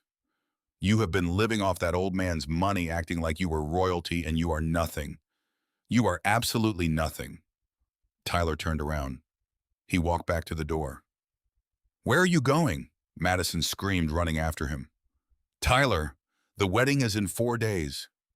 Well, what am I supposed to tell people? Tell them the groom came to his senses, Tyler said without looking back. He walked out the door, got into his leased BMW, and peeled out of the driveway.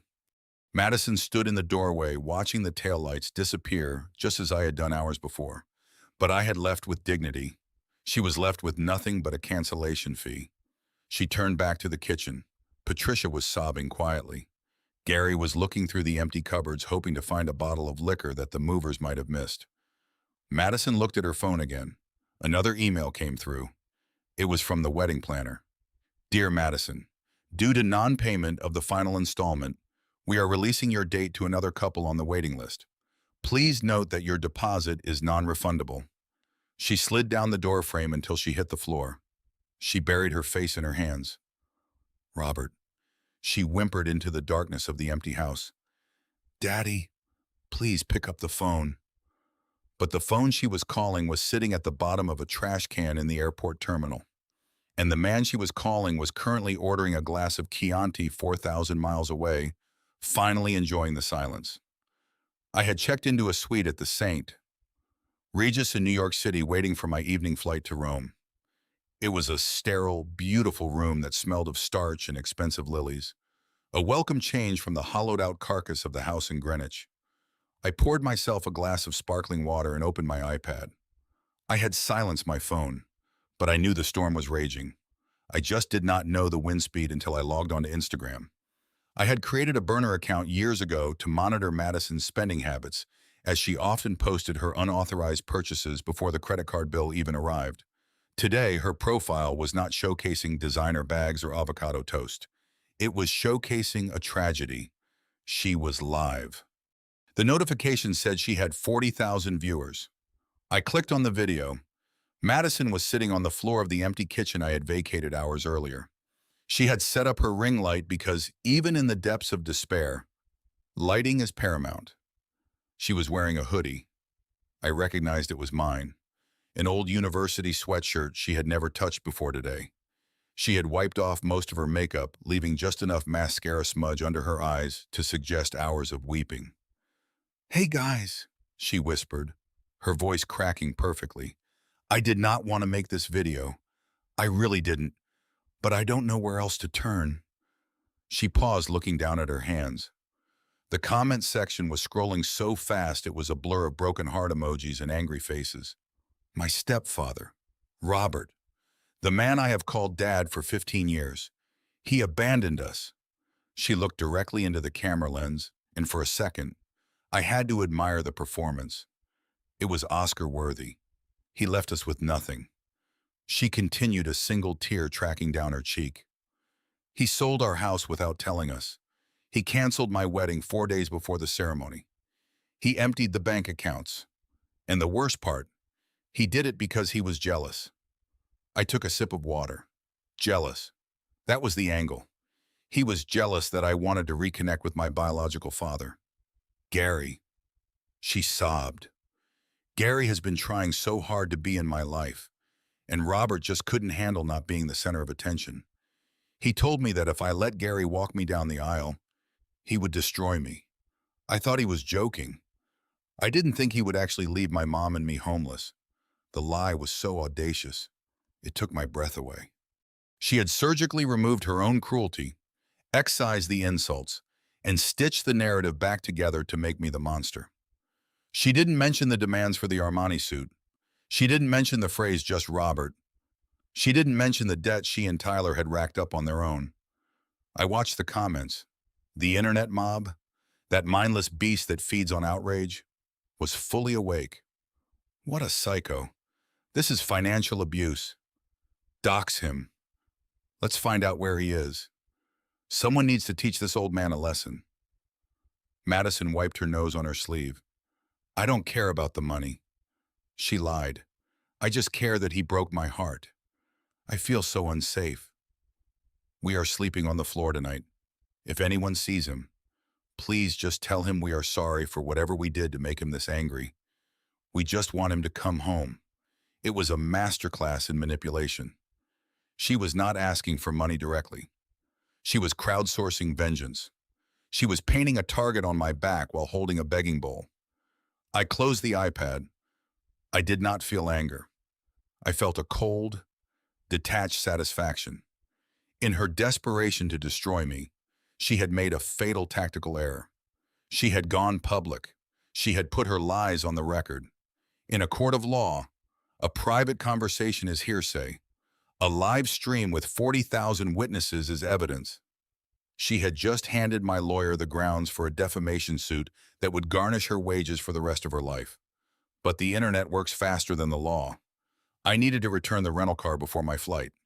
I had rented a nondescript sedan to avoid drawing attention, but I had forgotten one detail. My face was now on every smartphone in the tri-state area. Madison had posted a photo of me in the next slide, a photo from last Christmas where I looked stern and unsmiling, fitting her narrative of the cold tyrant. I took the elevator down to the garage. The valet brought the car around. He looked at me funny. He held the keys a second too long. You look like that guy, the valet said, narrowing his eyes. The one on TikTok. The dad who canceled the wedding. I took the keys from his hand. I have a common face. I said calmly. I got into the car and drove out onto the street. I was only a few blocks from the hotel when the red light stopped me at an intersection. The city was crowded. People were glued to their phones. I saw a group of teenagers on the corner. One of them looked up. He pointed. He shouted something to his friends. They looked at their phones, then at me. Recognition dawned on their faces. It wasn't the look of fans. It was the look of hunters. That's him, the kid screamed. That's the deadbeat. I stared straight ahead. The light was still red. One of the kids had a cup of something in his hand. A thick red smoothie, or maybe a slushie. He ran into the street. For Madison. He yelled and he hurled the cup at my car. It exploded against the driver's side window. Thick red liquid splattered across the glass, dripping down like a horror movie special effect. It blocked my view of the side mirror. The other kids cheered. They had their phones out filming. They were capturing their moment of heroism attacking an old man in a sedan because a girl on the internet cried. I did not roll down the window. I did not yell. I did not get out to confront them. That is what they wanted. They wanted the angry tyrant. They wanted the viral clip of me losing my temper. The light turned green. I turned on the windshield wipers. The rubber blades dragged the red sludge across the glass, smearing it before clearing a small arc of visibility. I pressed the accelerator and drove through the intersection. I kept my pulse steady. I checked my rearview mirror. The kids were high-fiving. They thought they had won. They thought they had shamed me. I drove the remaining miles to the airport with the red stain drying on the side of the car. People honked. People stared. I was a pariah in a city I had helped build. When I pulled into the rental return lane, the attendant walked around the car. He stopped when he saw the mess. What happened here, Anchao? He asked, grimacing. A misunderstanding. I said, Pam. I handed him the keys. Put the cleaning fee on the card. I grabbed my suitcase and walked toward the terminal. I could feel the eyes of people on me. I kept my head high. Let them stare. Let them hate. They were watching a movie where they had missed the first act. They didn't know the ending yet.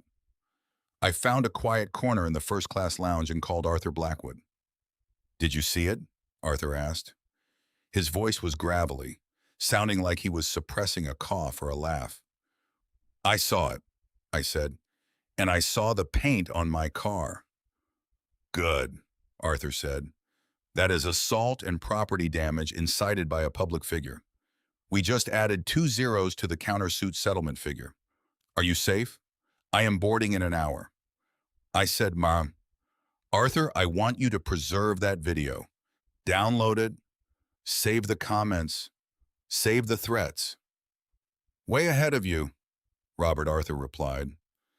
She is digging her own grave with a ring light. By the way, the florist called my office. She is threatening to sue you for fraud. Let her, I said. The contract is in Tyler's name.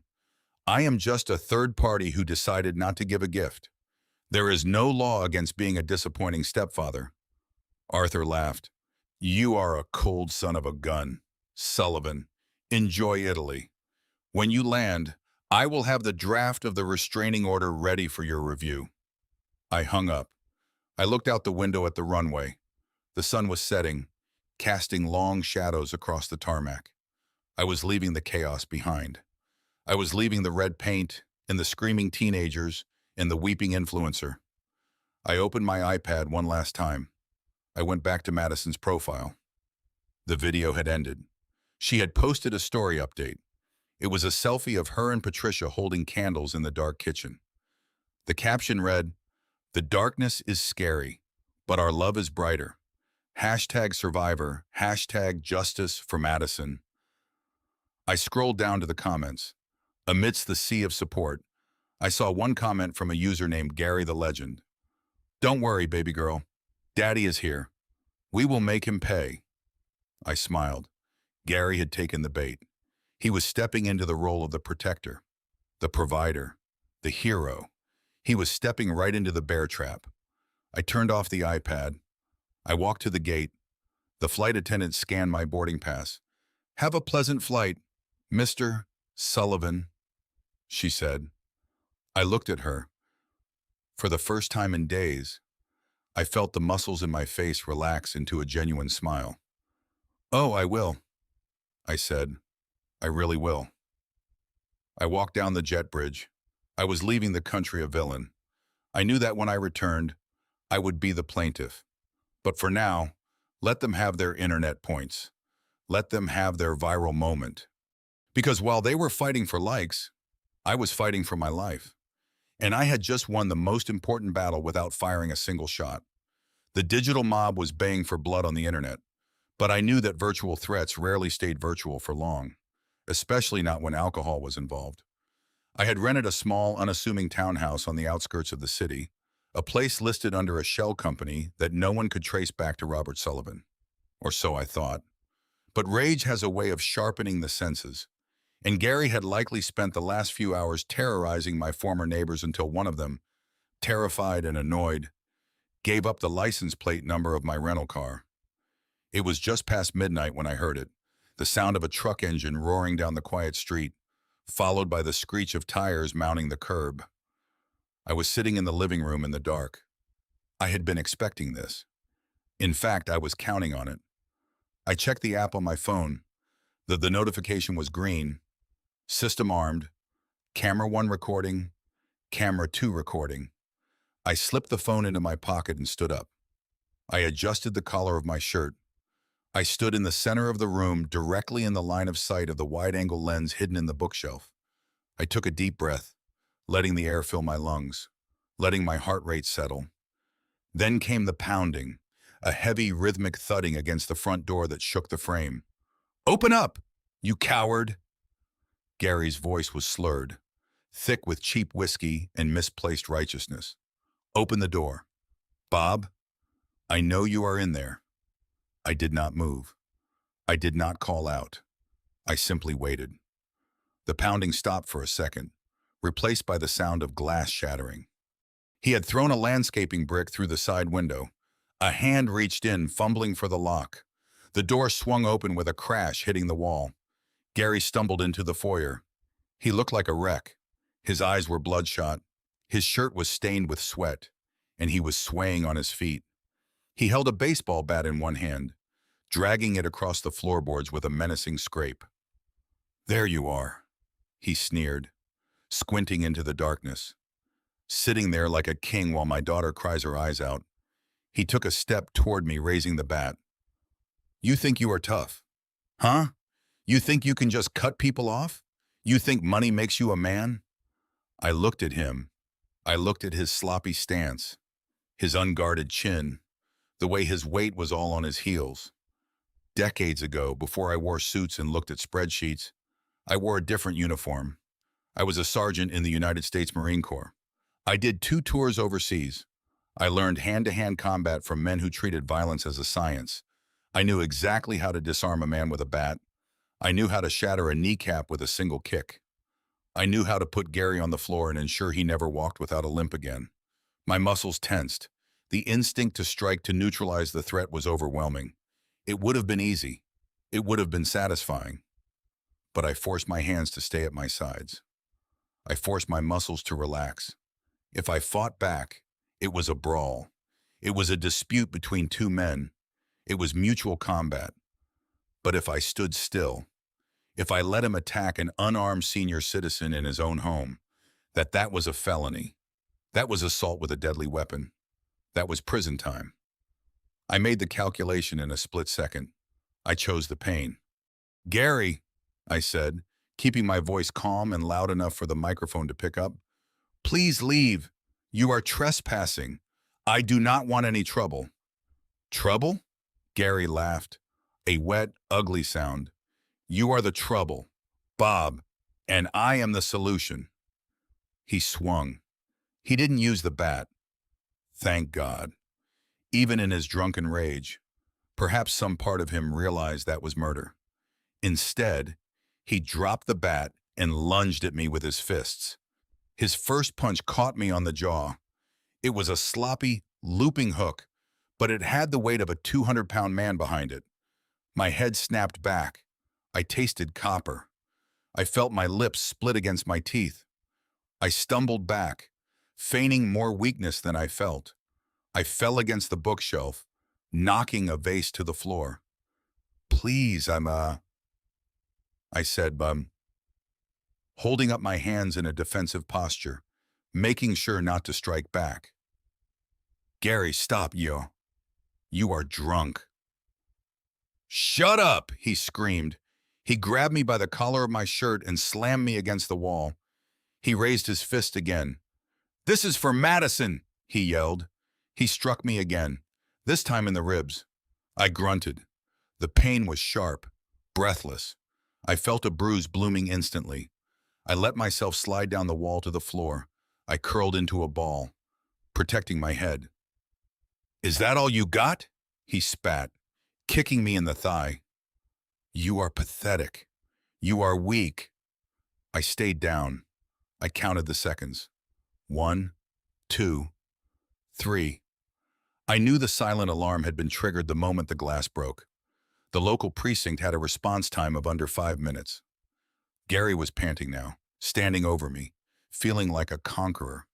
He thought he had won. He thought he had taught me a lesson. See how it feels, he taunted. See how it feels to be powerless? I looked up at him through the darkness. My jaw throbbed and my ribs burned, but my mind was crystal clear. I am not the one who is powerless. Gary, I whispered. Before he could process what I meant, the room was suddenly bathed in red and blue light. The siren didn't chirp until the cruiser was right outside the door. A tactical silence. Gary froze. He looked at the open door. He looked at the flashing lights reflecting off the broken glass. Confusion washed over his face. He dropped his hands. Police, show me your hands! 2 officers burst through the door, weapons drawn.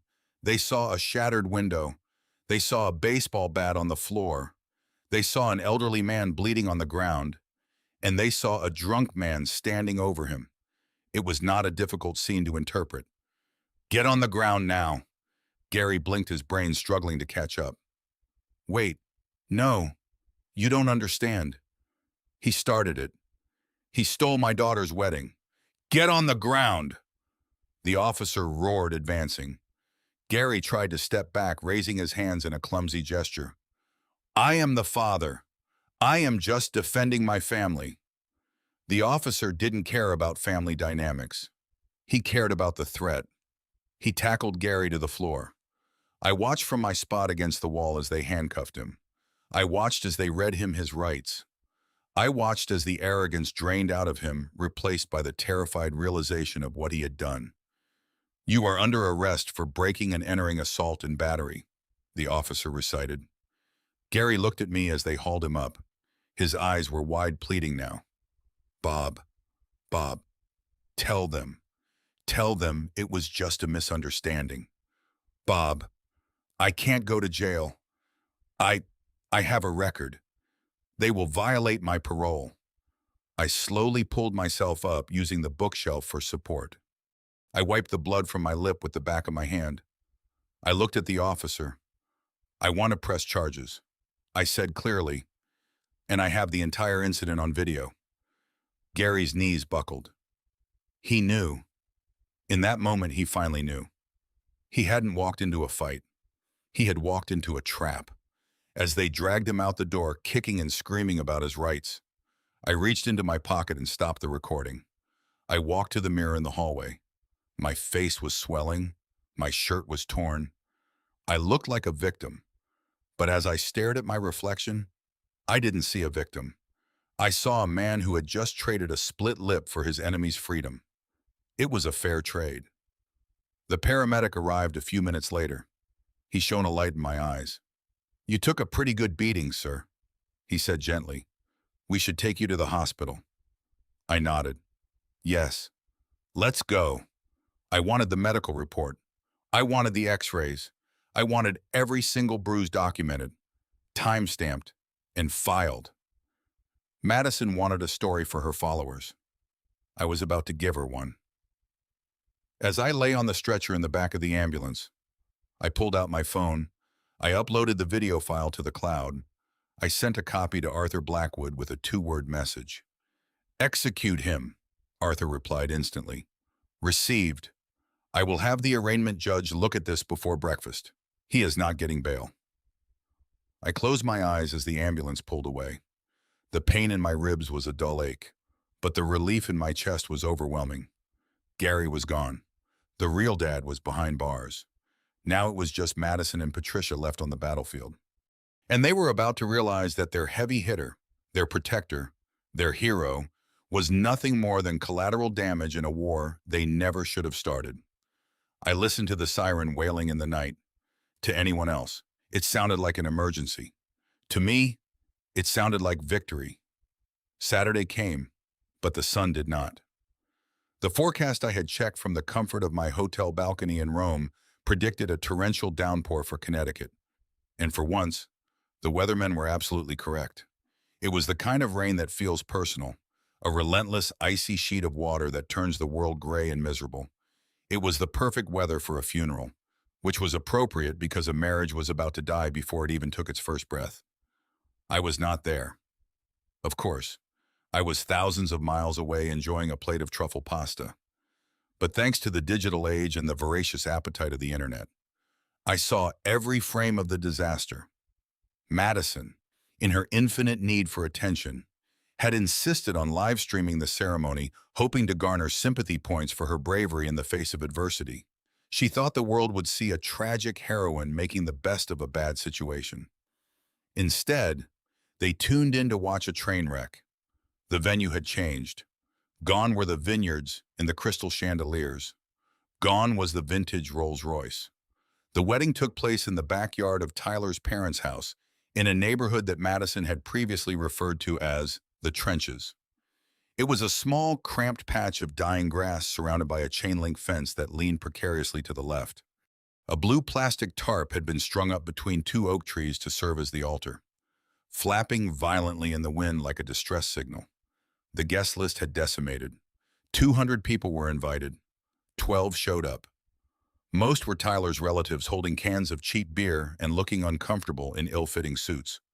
The high society friends Madison had cultivated, the influencers, the models, they were nowhere to be seen. They smelled the poverty and the scandal, and they scattered like roaches when the lights turn on. The video feed was shaky, held by Patricia, whose hands were trembling. I could hear the wind howling into the microphone, distorting the audio, but the image was crystal clear. Madison stepped out of the back door of the house. She was wearing the dress, the $10,000 gown that I had refused to pay for, which meant she had likely put it on another credit card that was about to bounce. It was a beautiful dress designed for a cathedral, not a swamp.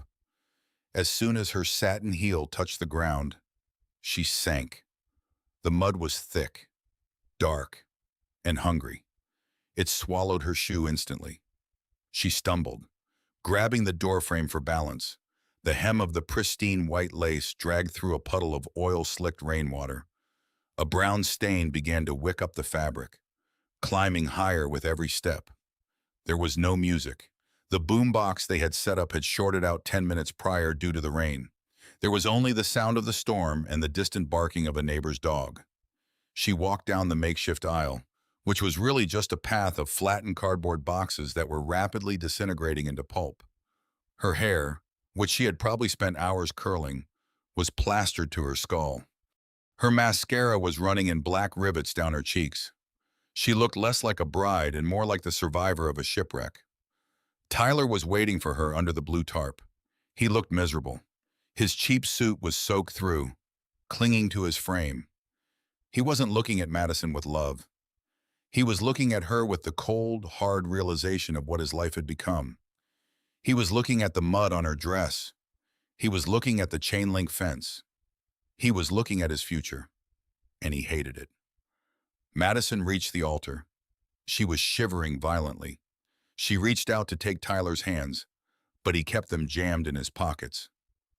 "Let's just get this over with," Tyler muttered. The microphone on Patricia's phone picked it up clearly. The officiant, a friend of Tyler's who had gotten ordained online for $20, cleared his throat. He opened a soggy notebook. "We are gathered here today." He began shouting over the thunder to join this man and this woman. He didn't get to finish the sentence. A gust of wind ripped one of the corners of the blue tarp loose. It whipped down, slapping Tyler across the face with a wet, heavy thwack. It dumped a gallon of collected rainwater directly onto his head. That was the breaking point. It wasn't the debt. It wasn't the arrest of his father-in-law. It was the water. It was the sheer, undeniable squalor of the moment. Tyler wiped the water from his eyes. He looked at Madison, who was sobbing silently, her makeup a horror show of black streaks. "I can't do this," he said. Madison froze. "What? I can't do this."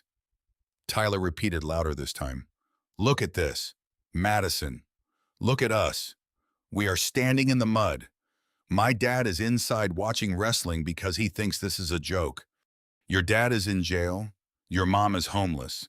And you," he gestured at her ruined dress, "you are not the prize anymore. Maddie, you were supposed to come with a house. You were supposed to come with a trust fund. You were supposed to come with a life." Madison gasped, a sound of pure shock. "Tyler, how can you say that? You love me." "Do I?" Tyler laughed, a harsh, cruel sound that cut through the rain. "Or did I love the trips to St. Bart's? Did I love the dinners at Le Bernardin? Did I love the fact that your stepdad paid for my car insurance?" He stepped out from under the broken tarp, letting the rain soak him completely. "I am 27 years old. Madison. I am almost $100,000 in debt because of this week alone. I have creditors calling my mother. And for what? To live in a basement apartment with you and listen to you complain that you deserve better." He shook his head. "I am done. I am cutting my losses." He turned around and started walking back toward the house. Tyler, after him. But her dress was too heavy, weighed down by pounds of mud and water. She tripped. She fell face first into the sludge. It was a moment of absolute degradation. The princess in the mud. Tyler didn't stop. He didn't look back. He walked into the house and slammed the door. Patricia dropped the phone. The camera angle skewed sideways, filming the gray sky and the wet grass. But the audio kept rolling. I could hear Madison screaming. It wasn't a scream of heartbreak. It was the scream of a child who had been told no for the first time in her life and couldn't process the reality of it. "Come back," she shrieked, her voice raw. "You can't leave me. I am a Sullivan. I am a Sullivan." But she wasn't a Sullivan. She never was. She was a Miller. And now she was just a girl alone in the rain covered in dirt, realizing that without my checkbook, she was completely and utterly invisible. The live stream ended abruptly, likely because the phone battery died, or Patricia finally realized the world had seen enough. I closed my laptop. The waiter placed a fresh espresso on my table. "Is everything all right, Signora?" he asked, noticing I had been staring at the screen. "Everything is perfect," I replied. I took a sip of the coffee. It was rich, dark, and bitter, just like justice. The wedding was over. The marriage was dead. The alliance of parasites had turned on each other, just as I knew they would. When you starve a pack of wolves, they don't hunt together. They eat the weakest member. Tyler had escaped, but he was ruined financially. Madison was destroyed socially and emotionally. Patricia was watching her retirement plan dissolve in the rain. I sat back in my chair and watched the Roman sunset. It was beautiful. Gold and orange light bathed the ancient city. I took a deep breath. For the first time in 15 years, I didn't feel the crushing weight of expectation on my chest. I didn't feel the anxiety of the next bill. I was free, but I wasn't finished. There was one act left, the legal cleanup, the final nail in the coffin. Because while they were drowning in the mud, I still had a court date to attend. And I intended to arrive dry, dressed in a custom suit, ready to reclaim the last thing they had tried to take from me, my name. The courtroom smelled of floor wax and stale coffee, a scent I had associated with corporate mergers for 40 years. But today, it smelled like the final act of a tragedy. I sat at the defendant's table wearing a navy blue bespoke suit I had picked up in Milan. My skin was tan from the Roman sun, and my hands were steady. Across the aisle, the scene was very different. Patricia sat hunched over wearing a black dress that looked 2 sizes too big, likely something she had pulled from a discount rack after I had donated her entire wardrobe to charity. She looked aged, her face drawn and pale, the result of a week spent in a motel room with a daughter who had lost her mind and a fiancé who was currently awaiting trial. Next to her sat her lawyer, Mr. Sterling. He was exactly what I expected, a vulture in a cheap suit, the kind of attorney who chased ambulances and advertised on the back of bus stop benches. He was tapping his pen aggressively, trying to intimidate me. He didn't know that I had faced down federal regulators and hostile takeovers. A man like Sterling was not a predator to me. He was a snack. My lawyer, Arthur Blackwood, sat next to me. He was silent. He didn't tap his pen. He didn't shuffle papers. He sat with the stillness of a cobra waiting to strike. "All rise," the bailiff announced. Judge Harrison entered. She was a woman in her 60s with eyes that had seen every lie a human being could tell. She sat down, adjusted her glasses, and looked at the two parties. "Mr. Sterling, you may begin," she said, sounding bored already. Sterling stood up, buttoning his jacket. He walked to the center of the room and began his performance. "Your Honor," he boomed, gesturing theatrically at Patricia, "we are here today to rectify a gross injustice. My client, a devoted wife of 15 years, has been the victim of financial abuse, abandonment, and cruelty. Her husband, Mr. Sullivan, secretly sold their marital home, liquidated their joint assets, and fled the country, leaving her destitute. We are asking for an immediate freezing of all Mr. Sullivan's assets, spousal support in the amount of $10,000 a month, and 50% of the marital estate, including his retirement accounts." Patricia dabbed her eyes with a tissue. It was a nice touch. Sterling continued. "Mr. Sullivan claims there is a post-nuptial agreement. We argue that this document was signed under duress. Mrs. Sullivan was coerced into signing it without proper legal representation. She was manipulated by a man who held all the financial power. Therefore, the document is void and she is entitled to half of everything. He sat down looking smug. He thought he had made a compelling case for the poor, helpless housewife. Arthur Blackwood stood up slowly. He didn't walk to the center of the room. He stayed by the table. "Your Honor," Arthur said, his voice low and gravelly, "we are not here to debate feelings. We are here to debate facts." Arthur picked up a single document. "Exhibit A," he said. "The post-nuptial agreement. It was signed 5 years ago. It was notarized. And contrary to Mr. Sterling's claim of duress, it was reviewed by independent counsel at the time." Sterling jumped up. "Objection. The counsel was paid for by Mr. Sullivan." Overruled. The judge said, "Continue. Mr. Blackwood." Arthur walked toward the judge. "The reason for this agreement is relevant. Your Honor, Mr. Sterling claims his client was manipulated. The truth is, Mrs. Sullivan had incurred $150,000 in gambling debts." A murmur went through the courtroom. Patricia froze. She hadn't told her lawyer about that. Arthur placed a stack of bank statements on the judge's bench.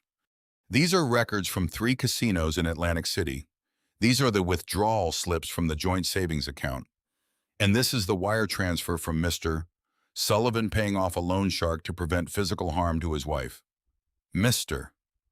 Sullivan agreed to pay this debt on one condition, that she waive her rights to his premarital assets to protect his financial future from her addiction. That is not duress, Your Honor. That is a bailout." Patricia's face turned bright red. Sterling looked at her, whispering furiously, "Why didn't you tell me this?" But Arthur wasn't done. However, Arthur continued, turning to face Patricia. "We are not just relying on the gambling. We are relying on the conspiracy to defraud clause within the agreement." He walked back to our table and picked up a small USB drive. Clause 4, Section B states that if the spouse engages in any act to conspire against the financial interests of the primary earner or attempts to transfer assets to a third party through deception, the agreement is binding and all spousal support is forfeited. Sterling scoffed. "Conspiracy? That is a stretch.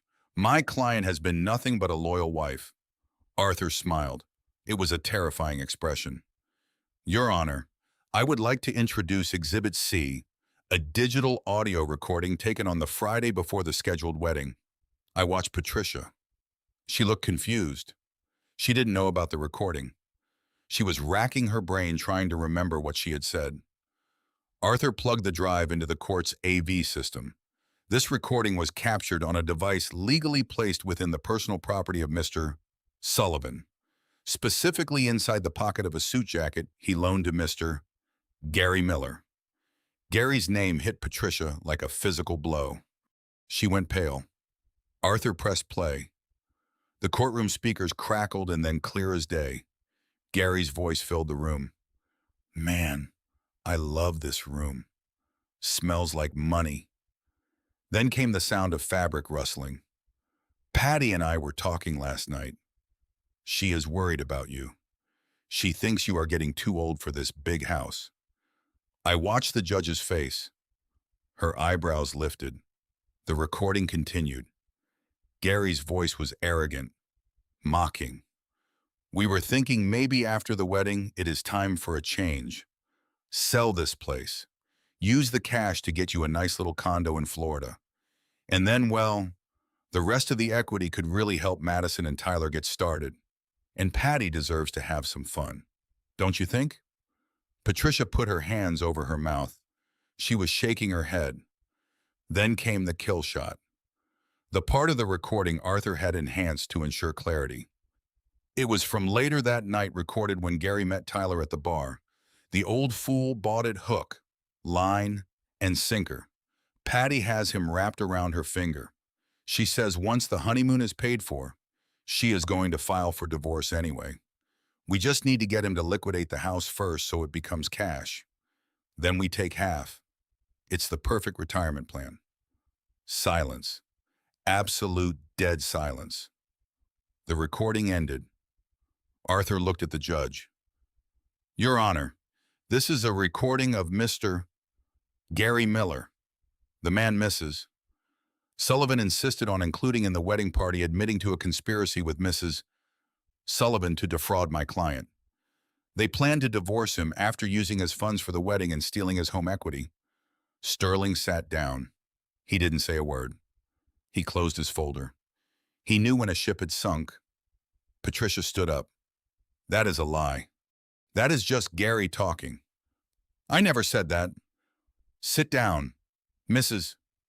Sullivan, the judge barked. Judge Harrison looked at me. Then she looked at Patricia. The disgust on her face was palpable. I have heard enough. The judge said, she didn't even need to recess. The claim of duress is denied. The postnuptial agreement is valid and enforceable. Furthermore, based on the evidence of conspiracy to defraud, I am granting Mr. Sullivan's motion to dismiss the request for spousal support with prejudice. She banged the gavel. It sounded like a gunshot. Mrs. Sullivan, you are awarded nothing. You are responsible for your own legal fees. Mr. Sterling, I suggest you get payment up front because there are no assets here to attach. Dismissed. Patricia let out a wail that echoed off the mahogany walls. She grabbed Sterling's arm, but he pulled away from her. Packing his briefcase with aggressive speed, you said we would win. Patricia screamed at him. You said I would get the house. I didn't know you were planning a heist with your ex-husband. Sterling snapped. Good luck, Mrs. Sullivan. Do not call my office. I stood up. Arthur shook my hand. Well done. Arthur, I said. I buttoned my jacket and turned to leave. I had to walk past her table. Patricia looked up at me. Her eyes were red, her makeup smeared. She looked old. For the first time, I saw her not as the beautiful woman I married, but as the tired, desperate gambler she really was.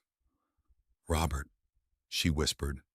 Robert, please, I have nowhere to go. Madison is staying on a friend's couch. I can't live in a motel. I stopped. I looked down at her. You have Gary, I said softly. He is in jail. She sobbed. You put him there. Then wait for him. I said, Patricia, you two deserve each other. I walked out of the courtroom doors. The hallway was bright and quiet. I walked past the vending machines where Madison was sitting, looking at her phone, waiting for the news that Mommy had won the lottery. She looked up when she saw me. She stood up, hopeful. Dad? She asked. I kept walking. I pushed through the heavy double doors and stepped out into the sunlight. The air was fresh. It didn't smell like floor wax anymore. It smelled like freedom. I had my name back. I had my dignity back. And now I had one last meeting to attend. A meeting with a young woman who thought she was a victim, but was about to learn that the only trust fund she had left was the one I was about to incinerate. I walked out of the courthouse and down the wide limestone steps, the weight of the last few weeks lifting off my shoulders with every stride. The air was crisp, the kind of clear, sharp afternoon that usually signals a new season. I signaled for a taxi ready to head to the airport and put an ocean between me and the wreckage of the Sullivan family. But before I could reach the curb, I heard the sound of running footsteps behind me. I did not need to turn around to know who it was. The desperate, uneven clacking of heels on pavement was a rhythm I had become all too familiar with. It's Madison. Of course it was. Patricia was likely still inside weeping into her lawyer's cheap suit, but Madison was young enough to still believe that tears could fix broken concrete. She caught up to me breathless. Her face flushed. She looked nothing like the polished influencer who had sneered at me across the dinner table at Le Bernardin. Her hair was pulled back in a messy bun. Her eyes were swollen, and she was wearing a coat that looked like it hadn't been dry cleaned in a month.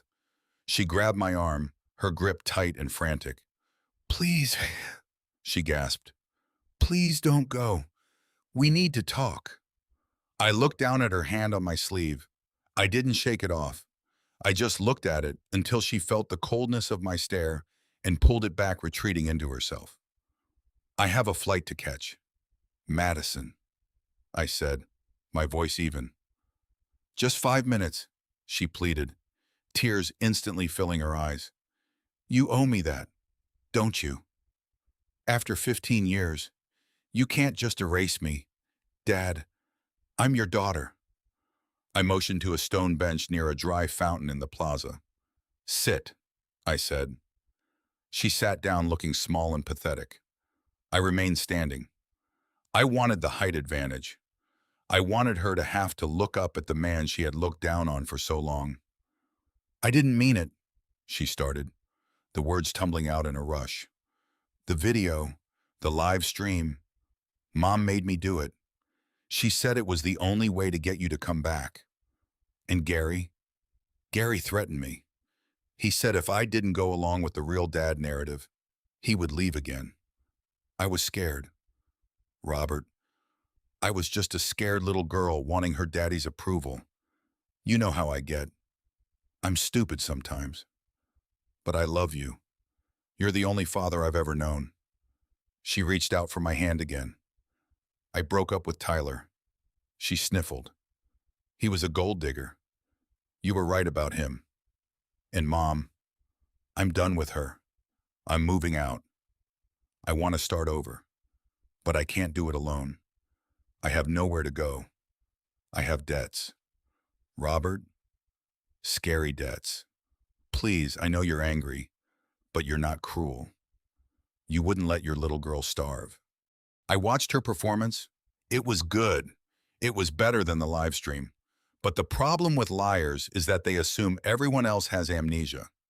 She assumed I had forgotten the smirk when she handed me the invitation. She assumed I had forgotten the "just Robert" comment. I reached into my briefcase. I saw her eyes flicker down to the leather bag. A spark of hope ignited in them. She thought I was reaching for the checkbook. She thought the ATM was reopening for business. I pulled out a thick blue binder. It wasn't a checkbook. It was a trust document. Do you know what this is? I asked, holding it up. She shook her head, wiping her nose. No. This, I said, tapping the cover, is the Madison Sullivan Education and Wedding Trust. I set this up 10 years ago, right after I sold my first company. I deposited a lump sum into a high-yield account. I wanted to make sure that no matter what happened to me, you would always have a safety net. Her eyes widened. She sat up straighter. A trust. She whispered, "How much is in it?" I opened the binder to the financial summary page. I pointed to the bottom line. $500,000, I read. $500,000. I heard her intake of breath. It was the sound of salvation. I could see the wheels turning in her head. $500,000 would pay off the florist, the caterer, the credit cards, and still leave enough for a down payment on a condo. She was already spending the money in her mind. She was already imagining the comeback video she would post. Oh my God. Dad. She breathed a smile, breaking through the tears. I knew it. I knew you loved me. Thank you. Thank you so much. This changes everything. She reached for the binder. I pulled it back. Sit down. Madison, I said sharply. I am not finished. She froze, her hand hovering in the air. This trust is not a gift, I explained, flipping the pages. It is a contract. And like all contracts, it has conditions. I wrote these conditions myself to ensure that the money would nurture a responsible adult, not enable a spoiled child. I turned to page 12, Clause A. I read, the education stipulation. The beneficiary must provide proof of graduation from an accredited 4-year university with a GPA of 3.0 or higher. I looked at her over the rim of the binder. You told us you graduated from NYU 2 years ago. I said, you posted photos in a cap and gown. We had a dinner. I gave you a diamond bracelet.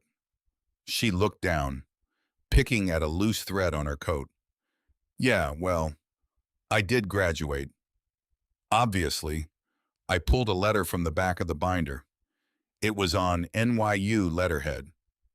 This is a response from the registrar's office. I said, yes. I requested a copy of your transcript to verify the trust requirements. It turns out, Madison, you didn't graduate. You dropped out sophomore year to pursue your influencer career. You used the tuition money I sent you to buy Botox and followers. You forged the diploma you showed your mother. Her face went pale. Robert, I can explain. There is nothing to explain. I cut her off. You stole tuition money. That is fraud. But I was willing to overlook that. I was willing to waive the education clause if you had passed the second condition. I turned the page. Clause B, I said, my voice dropping an octave. The character stipulation. I began to read the legal text aloud. The funds shall be released in full on the day of the beneficiary's wedding, provided that the current legal guardian and stepfather, Robert Sullivan, is acknowledged, respected, and honored as the father of the bride during the ceremony and planning process. Any act of public humiliation, disavowal of relationship, or malicious intent towards the grantor will result in the immediate revocation of the trust. I closed the binder with a snap. You had one job. Madison, you didn't have to be a scholar. You just had to be a decent human being. You just had to treat the man who raised you with a fraction of the respect you gave to a stranger who knocked up your mother and left. But you couldn't do it, could you? You had to make a point. You had to tell the world I was just Robert. You had to wipe me out of the picture because I didn't fit your aesthetic. Madison was shaking now, not from cold, but from terror. Dad, please, she begged, falling to her knees on the pavement. I'm sorry, I'll fix it. We can do another wedding. I'll post a retraction. I'll tell everyone you're the best father in the world. Just give me another chance. I can't live like this. I have nothing. I looked at her. I saw the little girl I used to carry on my shoulders, but then I saw the woman who had laughed while I sold my home. I saw the woman who had stood by while I was assaulted in the media. I took a gold pen from my pocket. It is too late for retractions. Madison, the trust has a final clause. If the conditions are not met by the wedding date, the grantor has the sole discretion to redirect the funds. I placed the binder on the stone bench. I opened it to the beneficiary page. I crossed out Madison Miller. The scratching of the pen was loud in the silence between us. Madison watched paralyzed as I wrote in the new recipient, the National Coalition for Homeless Veterans. I signed my name at the bottom. No, she screamed, lunging for the book. You can't, that's my money. You can't give it to strangers. I stood up, holding the binder out of her reach. It was never your money, Madison. It was my money. And now it is going to men and women who actually know the meaning of sacrifice. It is going to people who have been beaten down by life, but still have honor. It is going to people who would never spit in the face of the hand that feeds them. I pulled out my phone and snapped a picture of the signed page. I hit send. It is done, I said. My lawyer has the digital copy. The transfer is already initiated. The account is empty. Madison collapsed onto the concrete. She didn't cry this time. She made a sound like a wounded animal, a guttural keen of absolute despair. She curled into a ball, clutching her stomach as if she had been punched. The reality was finally setting in. The $500,000, the life raft, the future. The easy way out was gone, vaporized by her own arrogance. I looked down at her one last time. You wanted to be independent. Madison. You wanted to cut ties with the ATM. Well, congratulations. You are finally free. You are a self-made woman now. Go make yourself. I turned and walked toward the taxi that had just pulled up to the curb. Robert. She wailed behind me. Daddy, please don't leave me here. I opened the car door. I paused and looked back. She was a heap of dirty fabric on the ground surrounded by pigeons pecking at the dry fountain.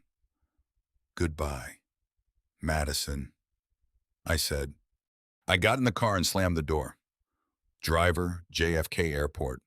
I said, International Terminal. As the taxi pulled away, merging into the traffic of the busy city, I didn't look back. I took the SIM card out of my phone and snapped it in half. I dropped the pieces into the ashtray. I leaned my head back against the seat and closed my eyes. The engine hummed beneath me. For the first time in 15 years, the silence wasn't empty. It was full. It was full of peace. It was full of the future.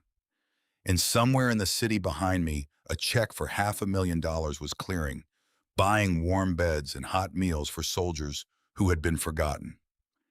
It the best investment I had ever made.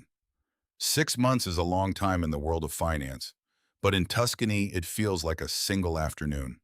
The light here is different. It is softer, more forgiving than the harsh gray glare of Connecticut. It touches the rolling hills of the vineyard with a golden warmth that seeps into your bones and makes you forget that you were ever cold. I sat on the stone terrace of the farmhouse I had purchased with a fraction of the money I saved from the trust fund. The air smelled of rosemary, drying earth, and the heavy, sweet scent of ripening grapes. There was no noise here. No one was screaming for a credit card. No one was demanding an upgrade to a suite. No one was asking me to shrink myself so they could feel bigger. The only sound was the wind rustling through the olive trees and the distant tractor of my neighbor. An old man named Giovanni, who knew nothing about my past and cared only about the quality of my soil. I poured myself a glass of Sangiovese. It was a deep ruby red harvested from the very vines that stretched out before me. I took a sip.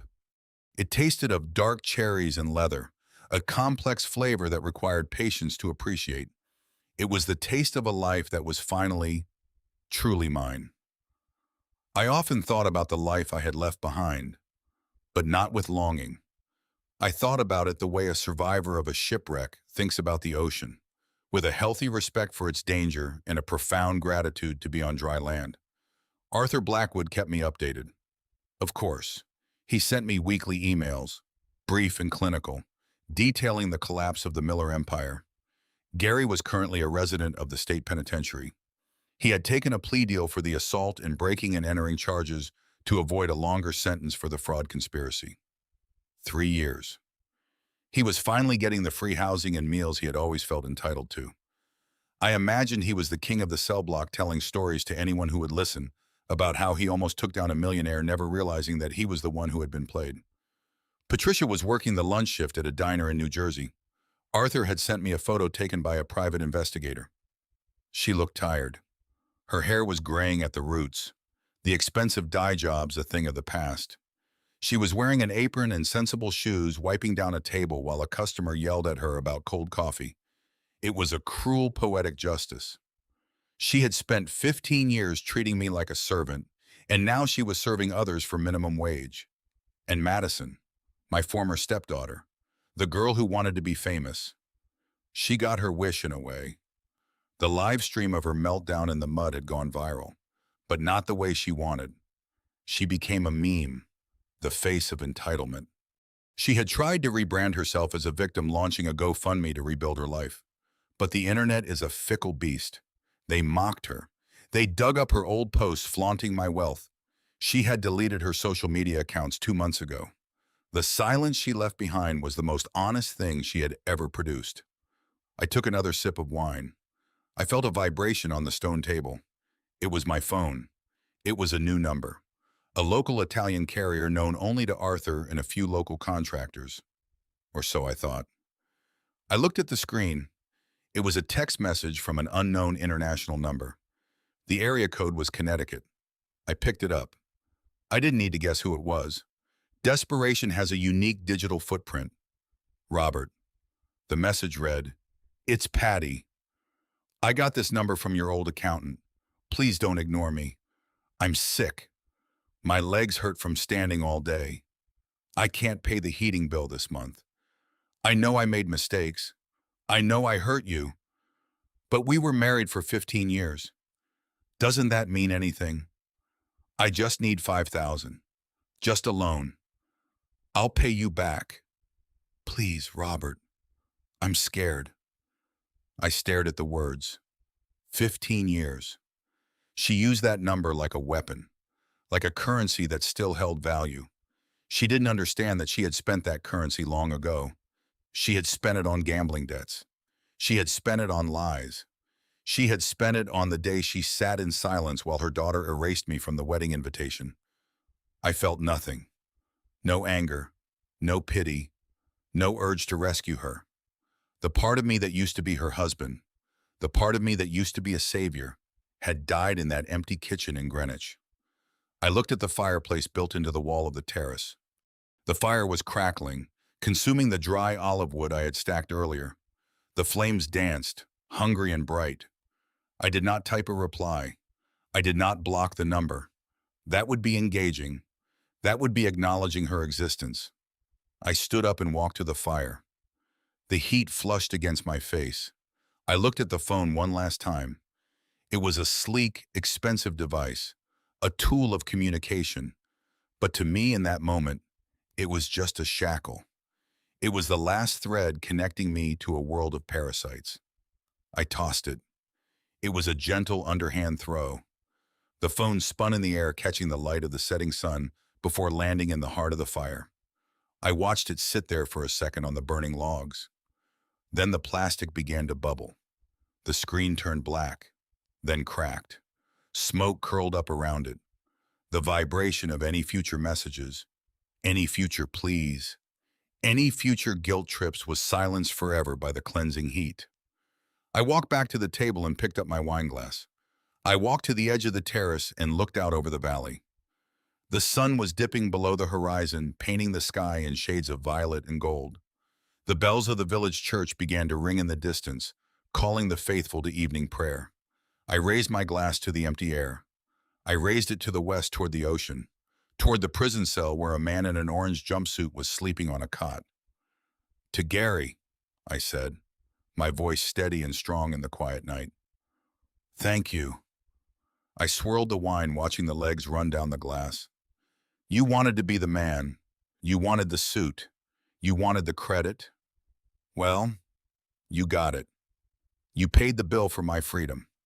You saved me from spending the rest of my life in a prison of my own making.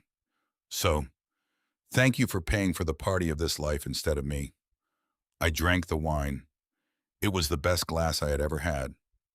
I sat back down in the chair and closed my eyes, listening to the fire pop and hiss as it finished its work. The sun vanished completely, leaving me in the darkness. But I wasn't afraid of the dark anymore. I lit a cigar, the flame illuminating my face for a brief second, revealing a man who was finally completely alone. And for the first time in my life, alone didn't mean lonely. It meant free. I took a drag of the cigar and exhaled a plume of smoke into the Italian night. Let them beg. Let them cry. Let them rot. I have grapes to harvest. If you enjoyed this story of justice served cold, make sure to hit that like button and subscribe to the channel. Let me know in the comments. Do you think I was too harsh? Or did they get exactly what they deserved? And tell me, what would you have done with the phone? Until next time, remember, the best revenge is not just living well, it's living free.